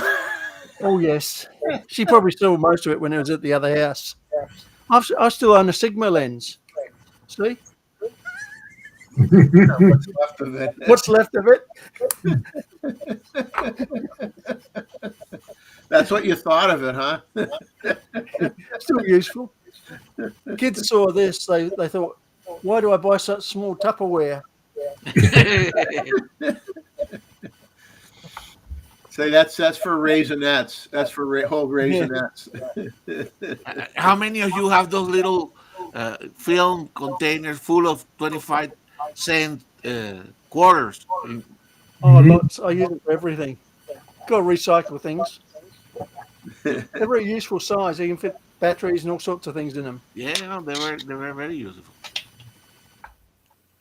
Hey, I used to save baby food jars and stuff, and I used to, and when I had a workshop, I used to take the lid and drive a nail through it into my ceiling joist, and then I'd put screws or whatever into the jar and just like reach up and turn it, and it'd be all hanging from the ceiling, And of course, for us that were in the film era, we know that clear color, plastic thingy is from Fuji, correct? Because the Kodak were all black. Correct? Mosman's got a question for you, Roy. What's that?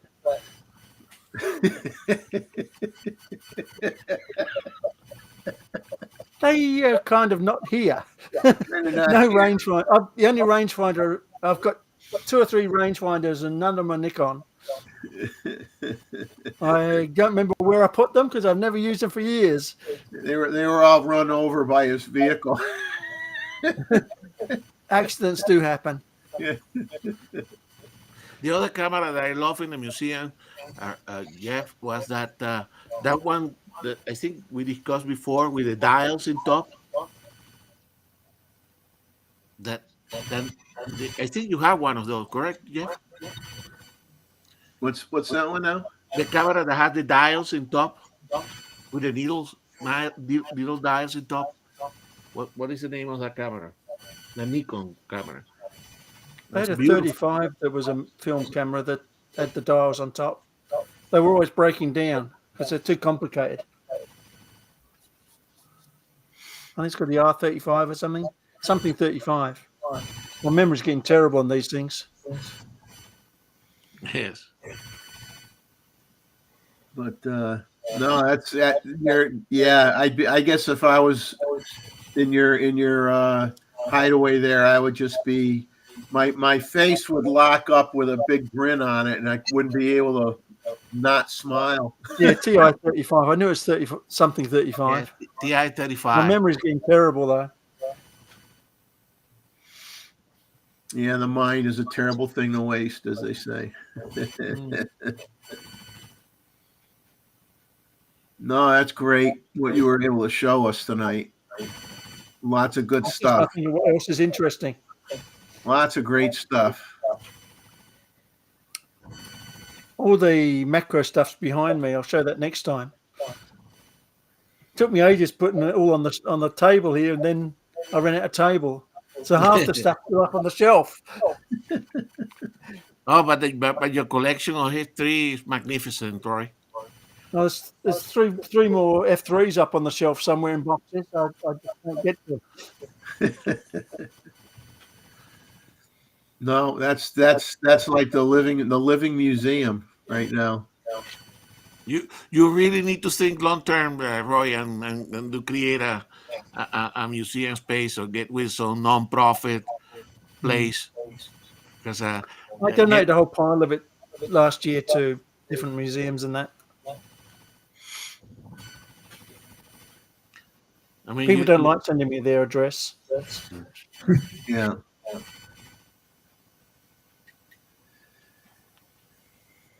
No, this was great. I'm going to touch on, since we got like 45 minutes left in the show here. I'll just touch on some of the rumor news a little bit. This is from Nikon Rumors. Viltrox lenses are now 15% off, and we talked about that 16 millimeter f1.8 lens. Now you can get it for $498. Now the lens is phenomenal. I mean, all the reviews give it, 5 stars type of thing. The only negative I've heard from it is that some people have complained I looked at the comments section in B&H or whatever, and some people complained that the lens hood doesn't secure really well on the lens, and one person lost the lens hood, it fell off, and he tried to get a replacement from Viltrox, and they said we don't sell replacements, which is that's kind of crazy stuff, right? I mean, we don't sell replacements. Why not? You know, but it's a great lens. It is. Venus Optics officially announced the Laowa 12-24 f5.6 zoom plus shift APS-C lens for the Z mount. So there you go. If you get the Z50 Mark II, you can get the Laowa 12-24 with shift feature. $699. $699. And then they have a 15 millimeter f5 full frame version 2, what they call their cookie ultra wide lens. Do not have a price on that. That's it says pre-orders will open soon at B&H and on Laowa's website. Price unknown. New Nikon USA rebates now include the ZF and the Z50 cameras, $200 and $100 off, respectively.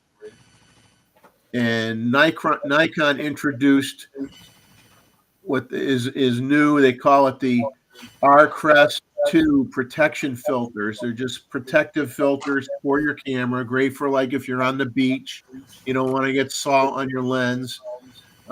They range in price from $49 to $179.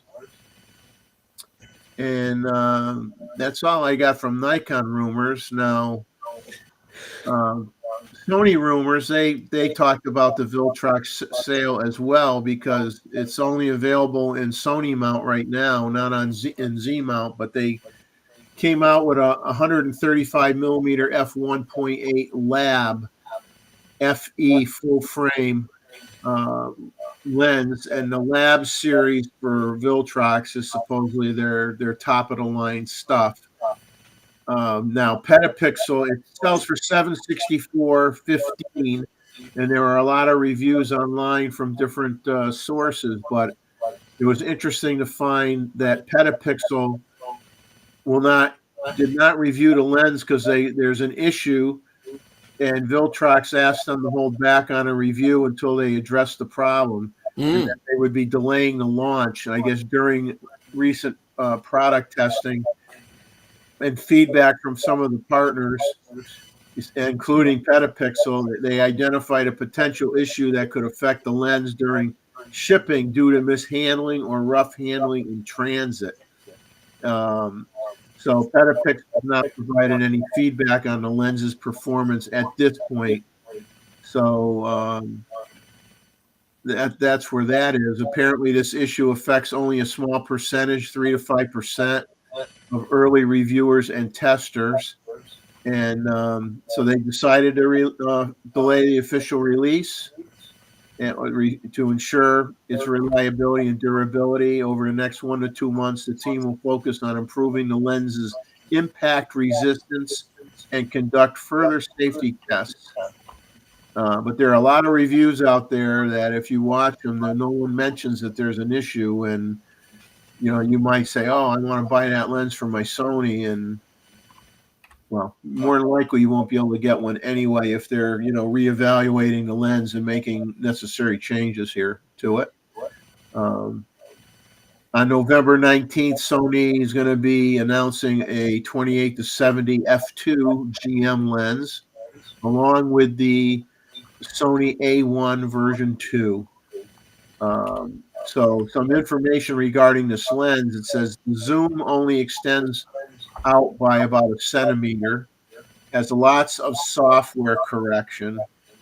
The minimum focus distance is very good, and it's a 86 millimeter filter size, 900 grams, and price. They just say price maybe around $3,000 with a question mark. And apparently, this was, I think, from a source in Japan, said that compact cameras still account for more than 60% of the number of cameras sold. But Casio has left the compact camera market. Nikon has stopped development on compact cameras. And Sony and Fuji have significantly scaled back their lineups. Some may fear that the category itself will disappear as it's being pushed aside by smartphones. The bottom line is that it is not dead at all. Like I said, they said compact cameras still account for more than 60% of camera sales, although their sales value composition ratio is small, ranging from the upper 20 to lower 30%. So they don't make a lot of money on them. It's not a super profitable type of camera to be making right now, but they said Canon's by far the top 5 in terms of sales volume in September, with a large share of 31.1%, backed by the PowerShot and IXY series. And Fuji is in second place, took a 13.4% share due to huge sales of that Instax Mini Evo camera that they have. Kodak and Kenko Tokina are in third and fourth place. And it says they're the main players who've expanded their market share by leveraging their good cost performance and have greatly changed the market. And Ricoh Imaging, with its GR series, has made it into the top 5 with a modest single-digit share. And the GR brand has been around since the film era. That brand has been around forever. And so they're saying they wonder if 2025 will be the year where Sony finally revives their RX camera series. And they're asking people to contact on their website and say, what's your opinion? Do you think it's going to happen or not? Retired Sony executive Mark Weir got interviewed on a Petapixel podcast, and you can watch that on Sony Alpha Rumors on page 2 of Sony Alpha Rumors if you want to watch that interview. And they also have some first leaked images of the previously mentioned A1 Mark II and the 28-70 f2 lens that's in a video. The A1 II is what they consider a facelift. Improvements in all areas, but not a new camera, and it will cost more. It's using the A9 III body. So the A1 Mark II is going to use the A9 III body. No confirmed specs on the camera yet. Fuji rumors. They said lots of third-party Chinese lenses discussed, and an interesting video stating, "This is way better than my X100 version 6. It's the Fujifilm X-M5 review, which is a camera they just announced. Supposedly it has amazing autofocus. They're actually trying to say it's better than the X100 6. So you might want to check out that video, and you could save up to $200 on a Fujifilm X-T5 and select autofocus lenses in the United States. And last but not least, we jump to Canon.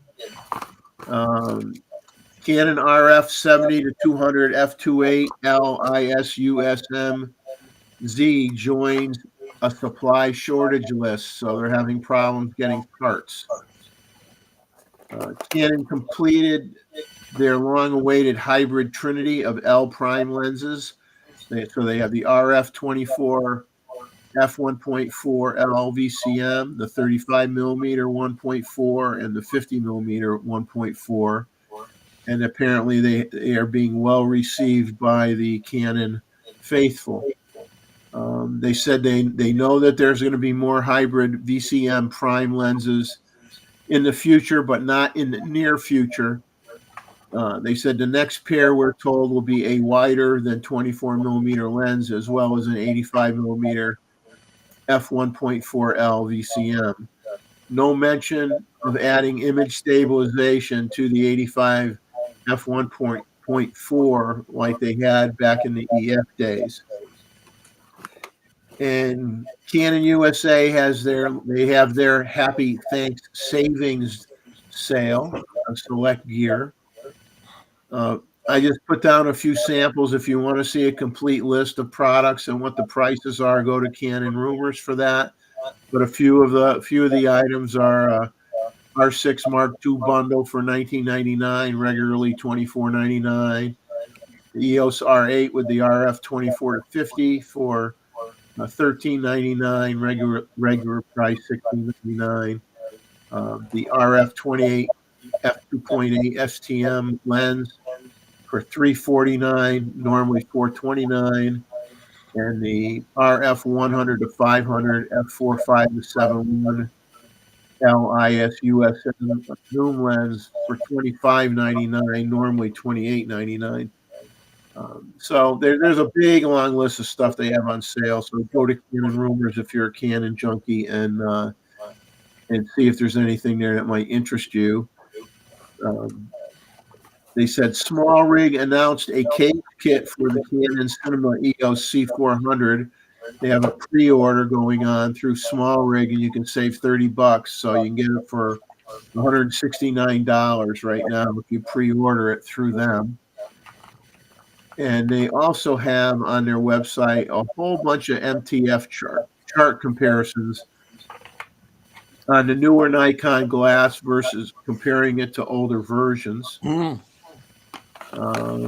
that's basically it for the rumors. I don't take every single thing that I see. I pick out a few things here or there just so that, gives people, not everybody has time to go to all these rumor sites. So I just give you a taste of it, and then you can decide if you want to go check out those sites and learn more.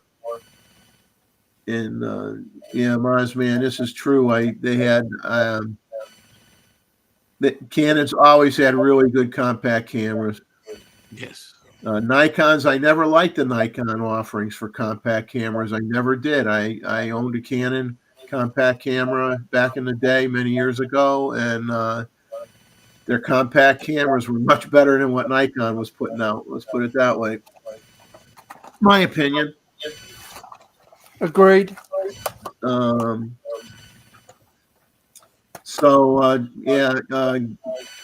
Greg's asking if Mozman is near the fire down there, and I talked to him the other day, and fire isn't like at his back door per se, but the ash is landing everywhere on his property. Ava, take care. Have a good one. I agree. The Japan has to catch up to Roy. Exactly. I'm working on it. Can you imagine if someone from Nikon watched the show tonight and saw all the stuff Roy has? They're probably sitting there saying, "Let's call that man. We got to call this guy up." Yeah. Exactly. Yeah. I think if Roy were to visit the Nikon headquarters, they will give him the VIP treatment.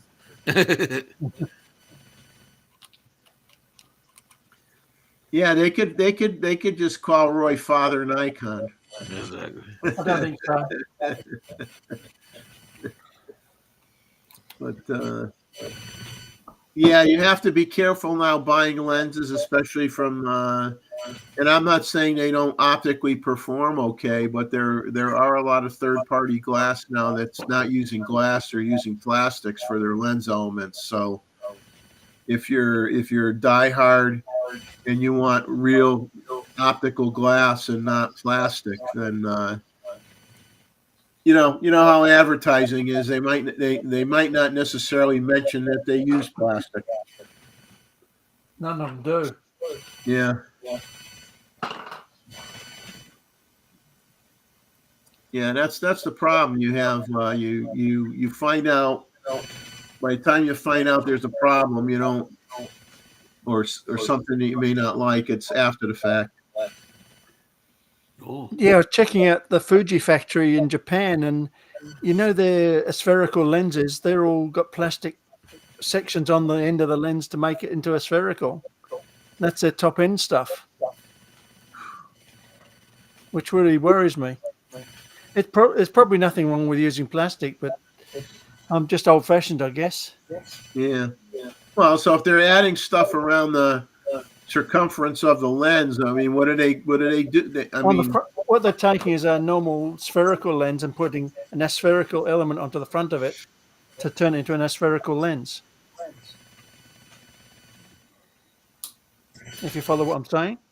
Yeah, so it's not like it's not something that they're gluing onto the glass. It's just something. It's something they're gluing onto the front of the glass. They are gluing it on the glass. Would surprise me no end.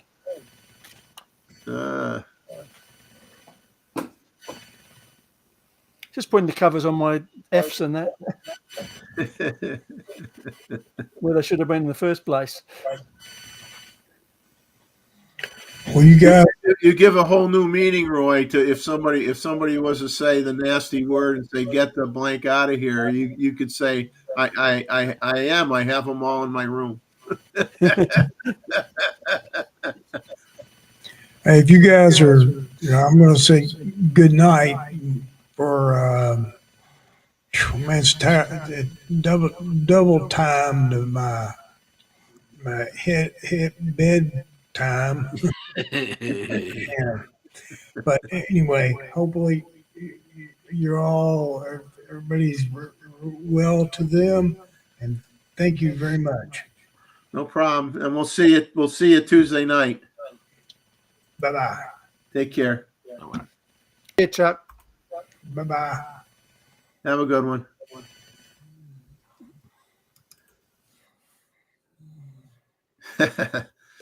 Yeah, the new look isn't quite there yet, but it's a good start.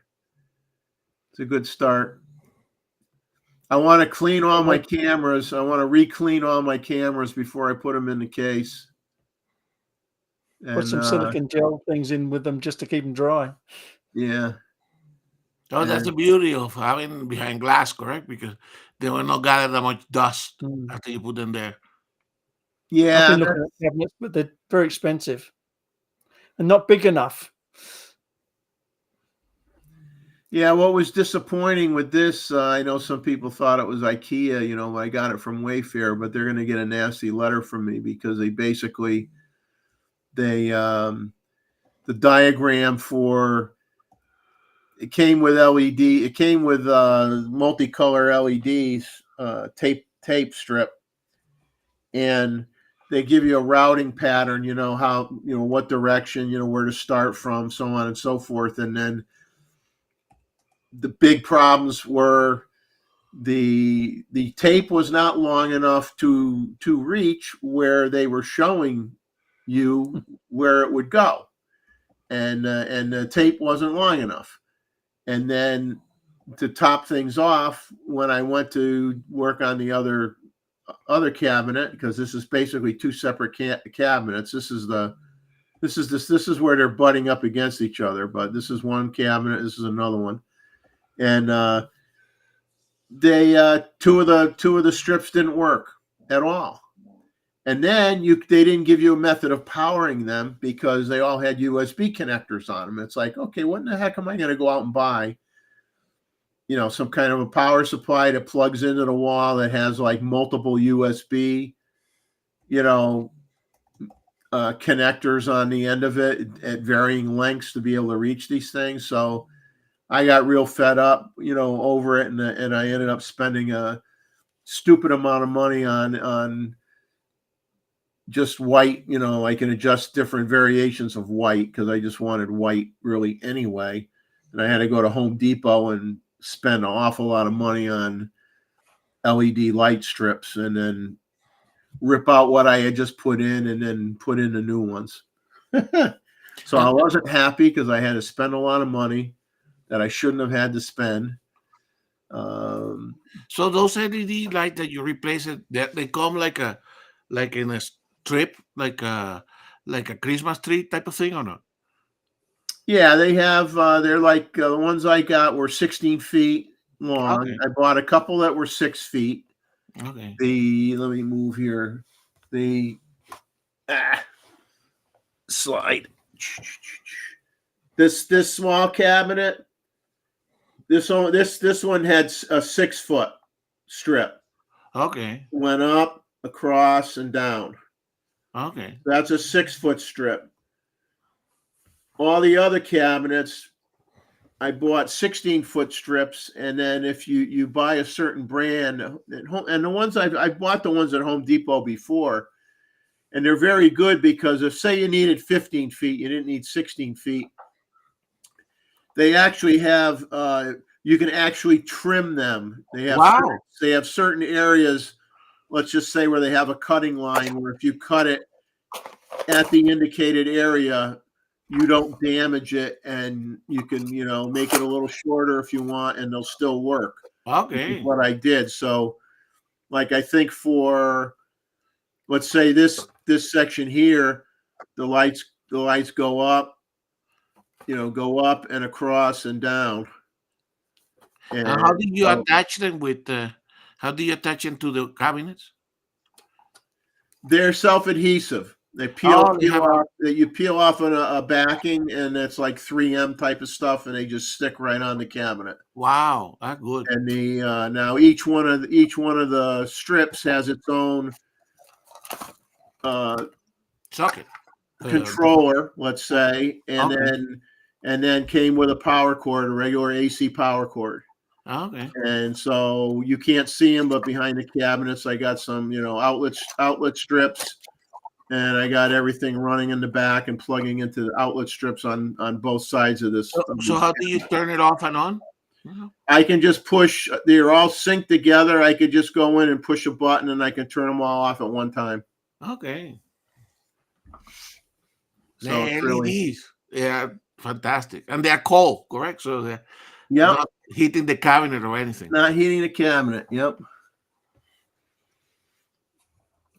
But it's nice that you can get the ones that, like I said, some of them you can't cut them. You look for the ones that allow you to trim them to length, and that way,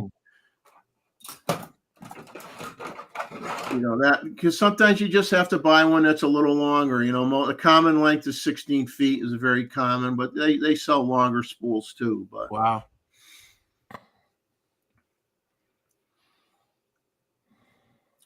Yeah, Mazman saying I need to wire up the clapper so I can go lights up.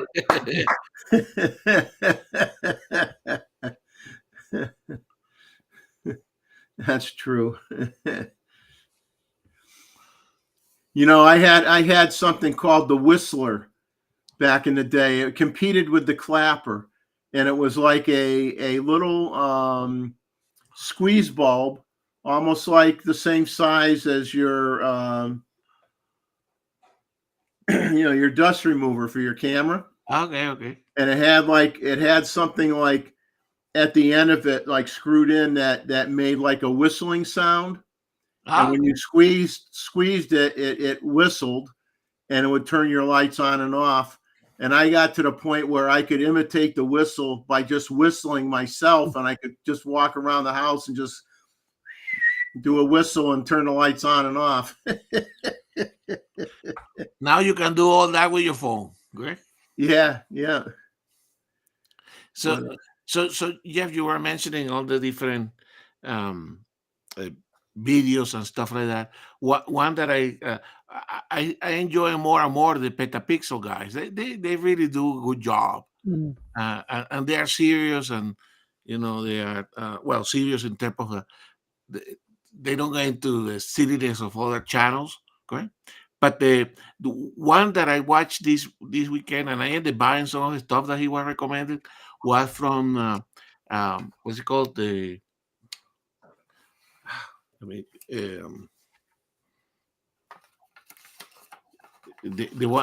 guy that do wildlife as well, Jeff. What, Steve Perry? No. I may need to get it here. And anyway, so I get it in a second. I guess you can see I'm tired too as well with all that snow removal here in Colorado. Yeah, let me get out of here on my phone. Sorry. Then I can tell, because he makes some recommendations or channels.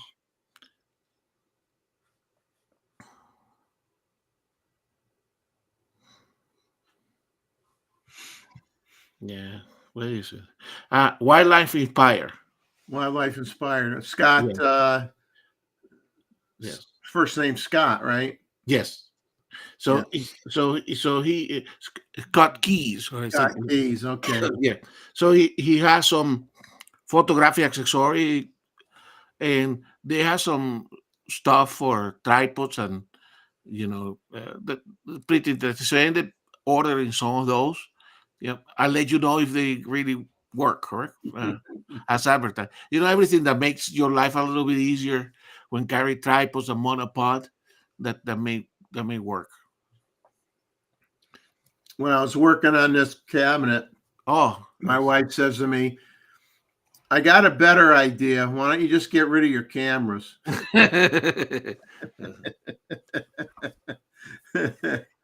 I said, that's better idea for who? exactly. No, but that makes the room a lot easier for you to work, correct? Yeah, it frees up space. It gives me storage. Exactly. It's better with everything behind glass. A lot of advantages. So, it's definitely worth the investment to do it, I think. But like I said, very disappointed in the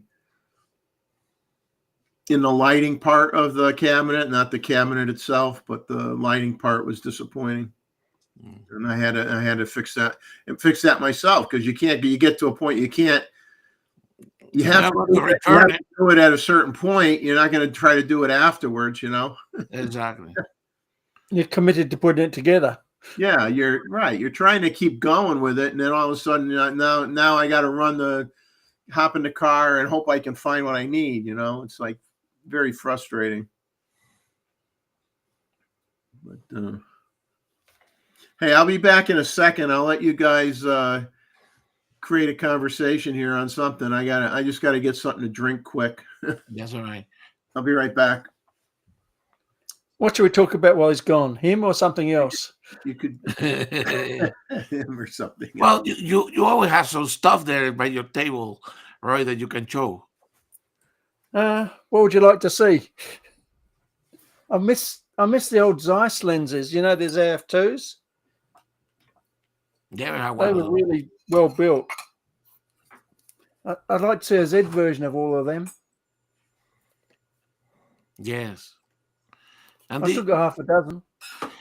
And what kind of mounts were those? They're all F mount. Okay. They're manual F mount, but they've got the chip in them. If you add a chip to an old manual lens, you can do a lot more with it. They're ZF2s. So they look like an AFD lens. Where is it? Don't know if you can see it. Yeah. They've got the contacts. Okay. Yeah, we can see it. So that makes them a bit more practical. Yeah, I'm going to sell give away some more stuff, I think. I'm a bit overloaded. But more digital cameras these days, and I have all those manual Imagine, ones. Jeff, Roy, you had to make cabinets like Jeff with light and everything. It will occupy the entire of your house to get. I had a look at them, and to buy a half a dozen or a dozen of those is very expensive. Exactly. I worked out I got nearly 100 Nikons. Exactly. It's starting to get embarrassing.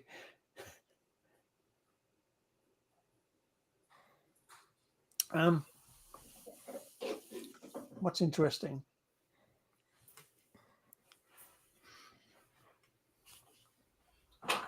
Here's an old film camera that I forgot to mention. Nikonos. Yeah, no, I love that one. I saw one of those on eBay that was had a strobe. It was in beautiful shape, and I'm like, I was tempted from a collector point of view, but well, this hasn't got a strobe. Diving are pretty slim to none at this point in time. This has never been used, but it hasn't got a strobe though. Oh, that was one time the camera that I really want to have, the 5, the Nikon the 5. Somebody was selling a Nikon Z50 II. Nikon Z50 II. Well, you saw it in some other cabinets, correct? There were a couple of Nikonas there. Yeah. Yeah, I have those to find the were boxes and put them back in it. great. Great.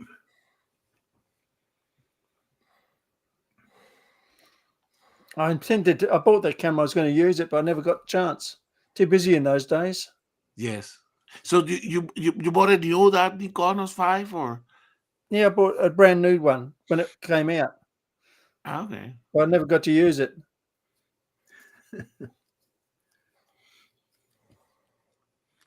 And what happened with the one that you were bidding in eBay? You didn't get it, Sorry? Jeff? That- The one that you were looking at? No, I didn't get it. I have to sometimes reel myself in.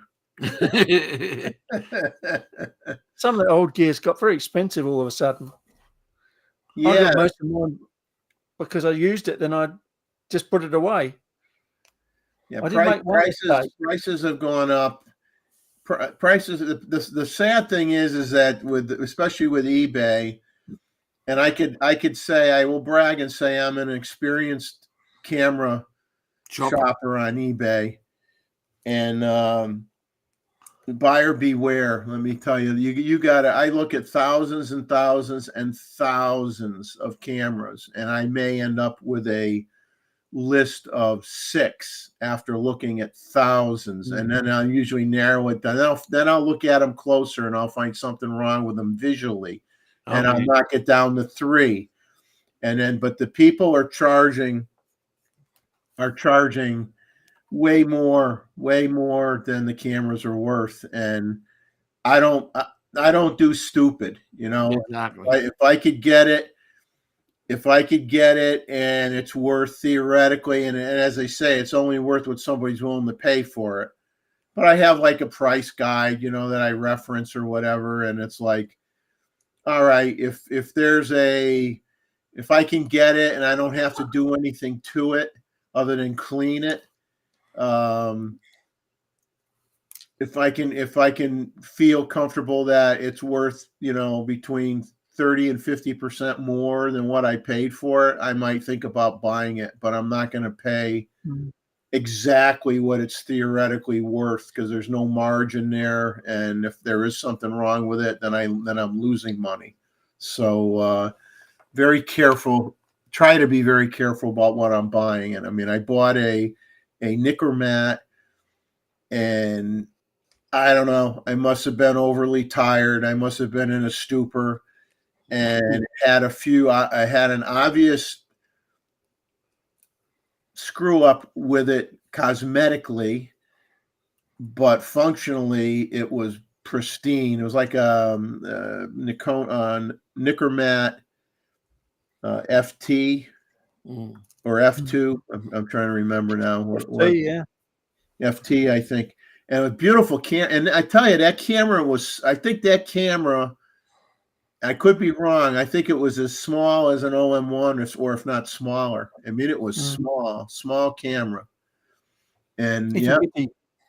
And it's mechanically, it's a wonderful camera. I mean, it's got, a fixed a viewfinder. You can't change the viewfinder, but it's a functionally a well-made camera, a very good camera. And so I got it really cheap, and I just got an email. I sent it to Vermont Camera Works to have a complete CLA done on it and repair what I didn't notice, which I'm too embarrassed to say what it is. But that's getting fixed. The CLA says that he emailed me today, said metering is perfect, dead nuts perfect. Okay. But, well, that's unusual, because usually the seals that are gone and the metering's gone, and the metering's usually the first thing to go on the cameras. All the seals are being replaced. Everything's getting lubricated. The shutter speeds are going to get tested. But he said the metering system was perfect. They didn't need to do anything to it at all. So when I get it back, it's going to be a wonderful, wonderful camera, working camera. So what's the issue? The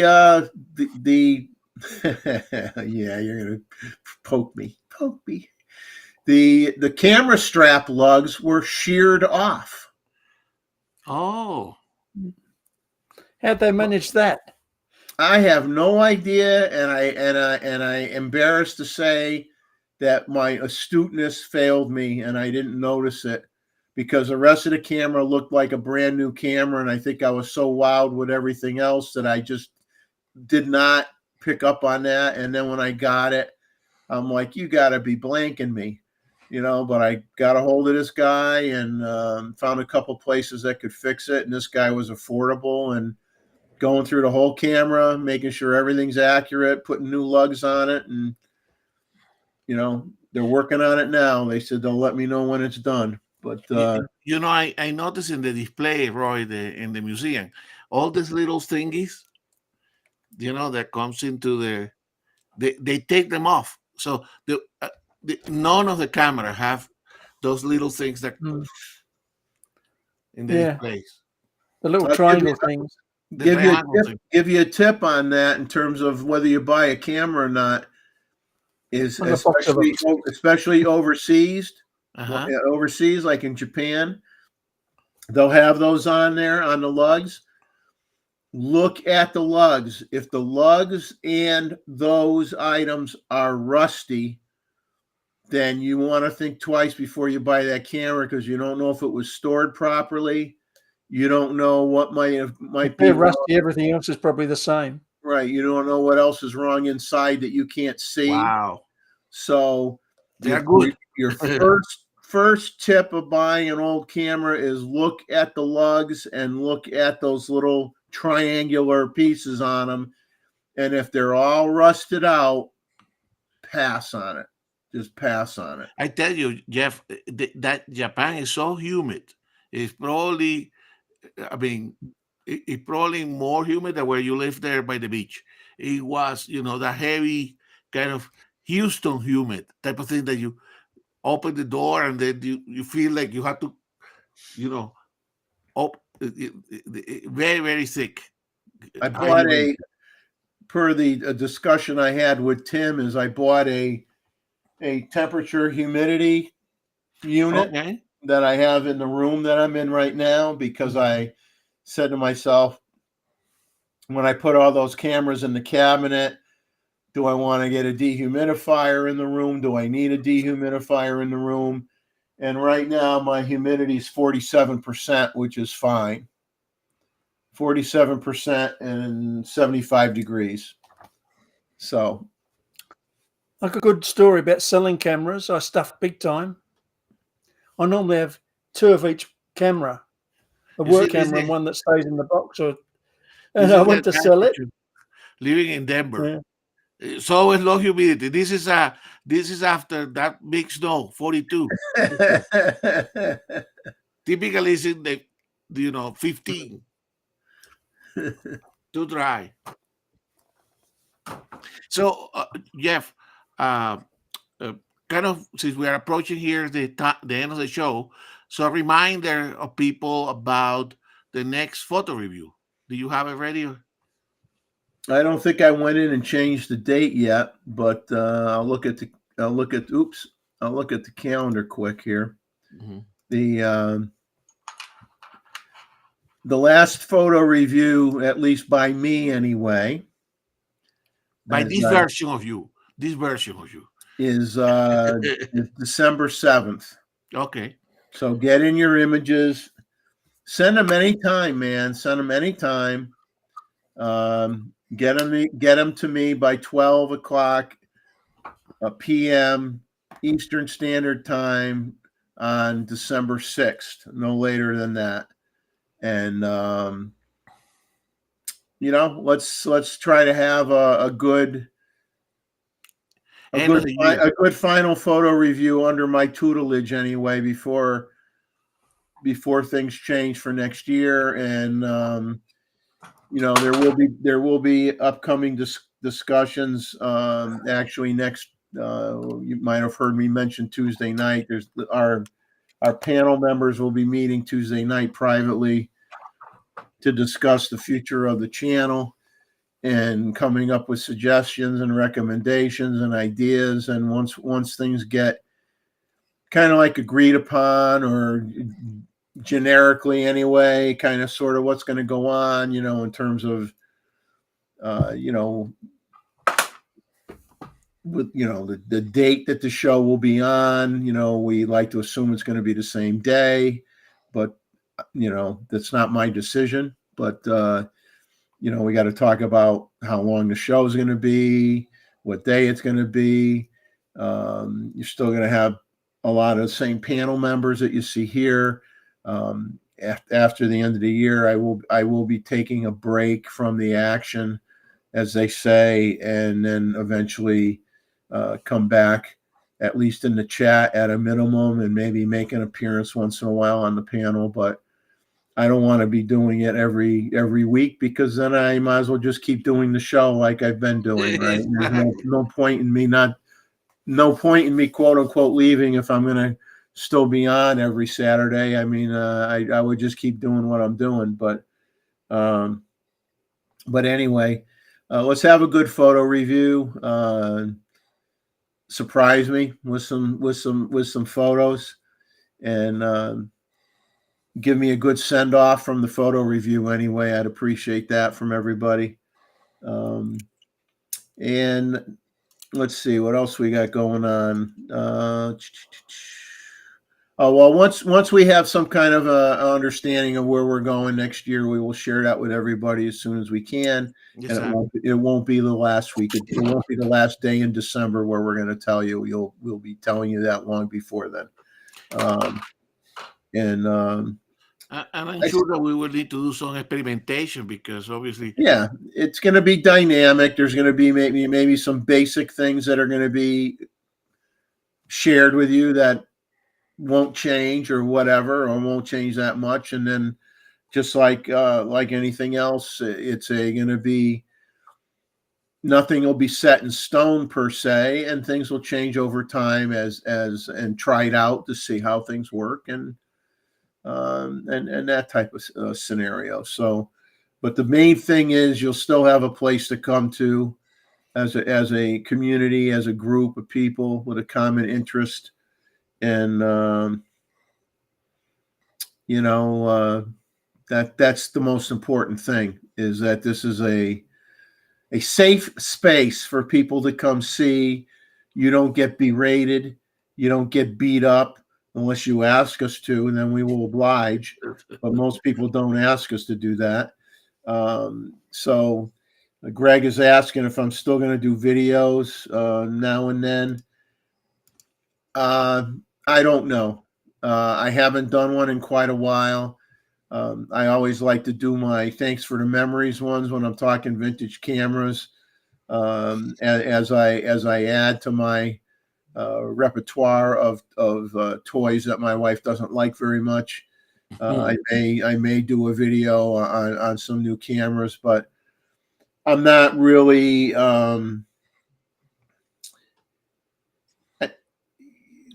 I just kind of felt like I saturated and shared a lot of what I see all the time now, and maybe if I'm able to do some traveling and I go somewhere else and I get stuff that's unique and different, then I might put a video together on that and share it. But that's going to be an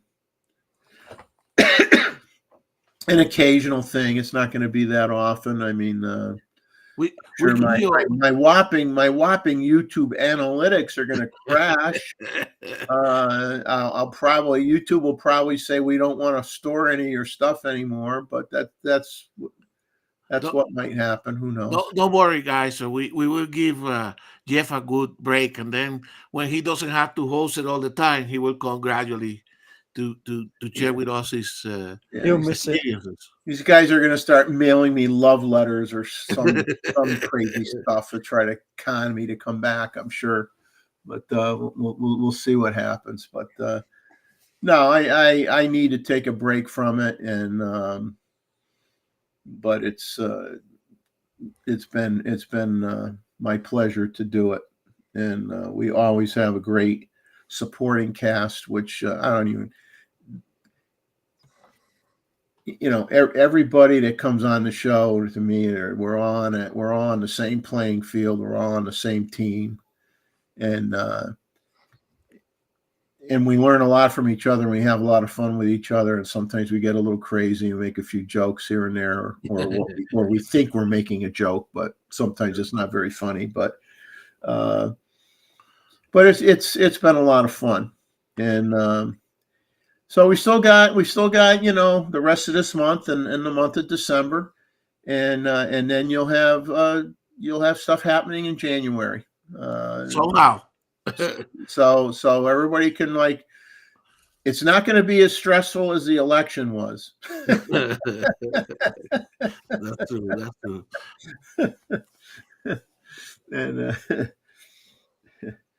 And yeah, and I'm not going to tax anybody, so you know you don't have to send me any money, you know.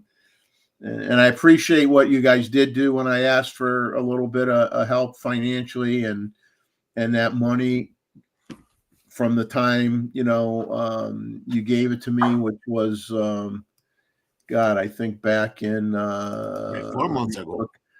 back in July, and basically you sent me enough money to support the Restream account till the end of the year, and that's one reason why I'm going till the end of the year. Yeah, so and we are about to finish here, but so guys, that you know the complexities of this is that YouTube is not set up to function by multiple people, by so we got some complexity how to handle that we don't know, that we may have to do some experimentation, correct? So there is a more of a chair effort, and that's the kind of thing that we're going to be discussing on Tuesday, and then we may have to do some experimentation locally here. We got some people like Jeff and Chuck that have done it quite a bit, and we have good resources and everybody to see how we can handle that, correct? That we function more like a photo club rather than an individual channel. But we're talking a little bit too much into the future. We'll let you know for sure, and we will consult with all of you that are regular in the chat. Okay. So anyway, Jeff, it's 10. It's the end, yeah, and I'm a beaten body right now. Same here. You know, and my body needs some rest. And I promised my wife I'm taking her to the movies tomorrow, and try to relax at least for the morning. And then when I get home, I'll be tweaking the rest of this cabinet to get the doors to line up better and everything. And then I will start cleaning camera gear and populating the case. So you'll see it next show. And but I'm thankful for everybody. I mentioned it earlier in the show, but for those that came later, thank you for the photos you sent in for last week's photo review. We had a great show. I think we had a really good show. We had over 100 pictures that we looked at. And it was really a special show. We had a couple special guests, which didn't hurt, which is always a welcome thing. And, you know, we hope the next photo review is as exciting and interesting as the one that we just had. And so thank you for sending stuff in, and we really, really appreciate it. And we'll see you next week. Everybody, you know, hopefully you got decent weather. You're not inhaling ash like Tim is right now. He isn't going to go out there with his camera gear right now and take any pictures. Exactly. So if you're in a good environment, you can get some pictures. More power to you, and enjoy what you have. And then always dream for what you might want to get down the road, of course. That's half the fun as well. So we'll see you. I say good night. Let the panel members say a few words here, and we'll be gone. See you guys next week. See ya. Good night. We're going into summer, so I'm not complaining. Gustavo can send you some boxed snow if you want it. I think here. It'll be water by the time it gets to Australia, but Probably need the water, though. yeah. That's true.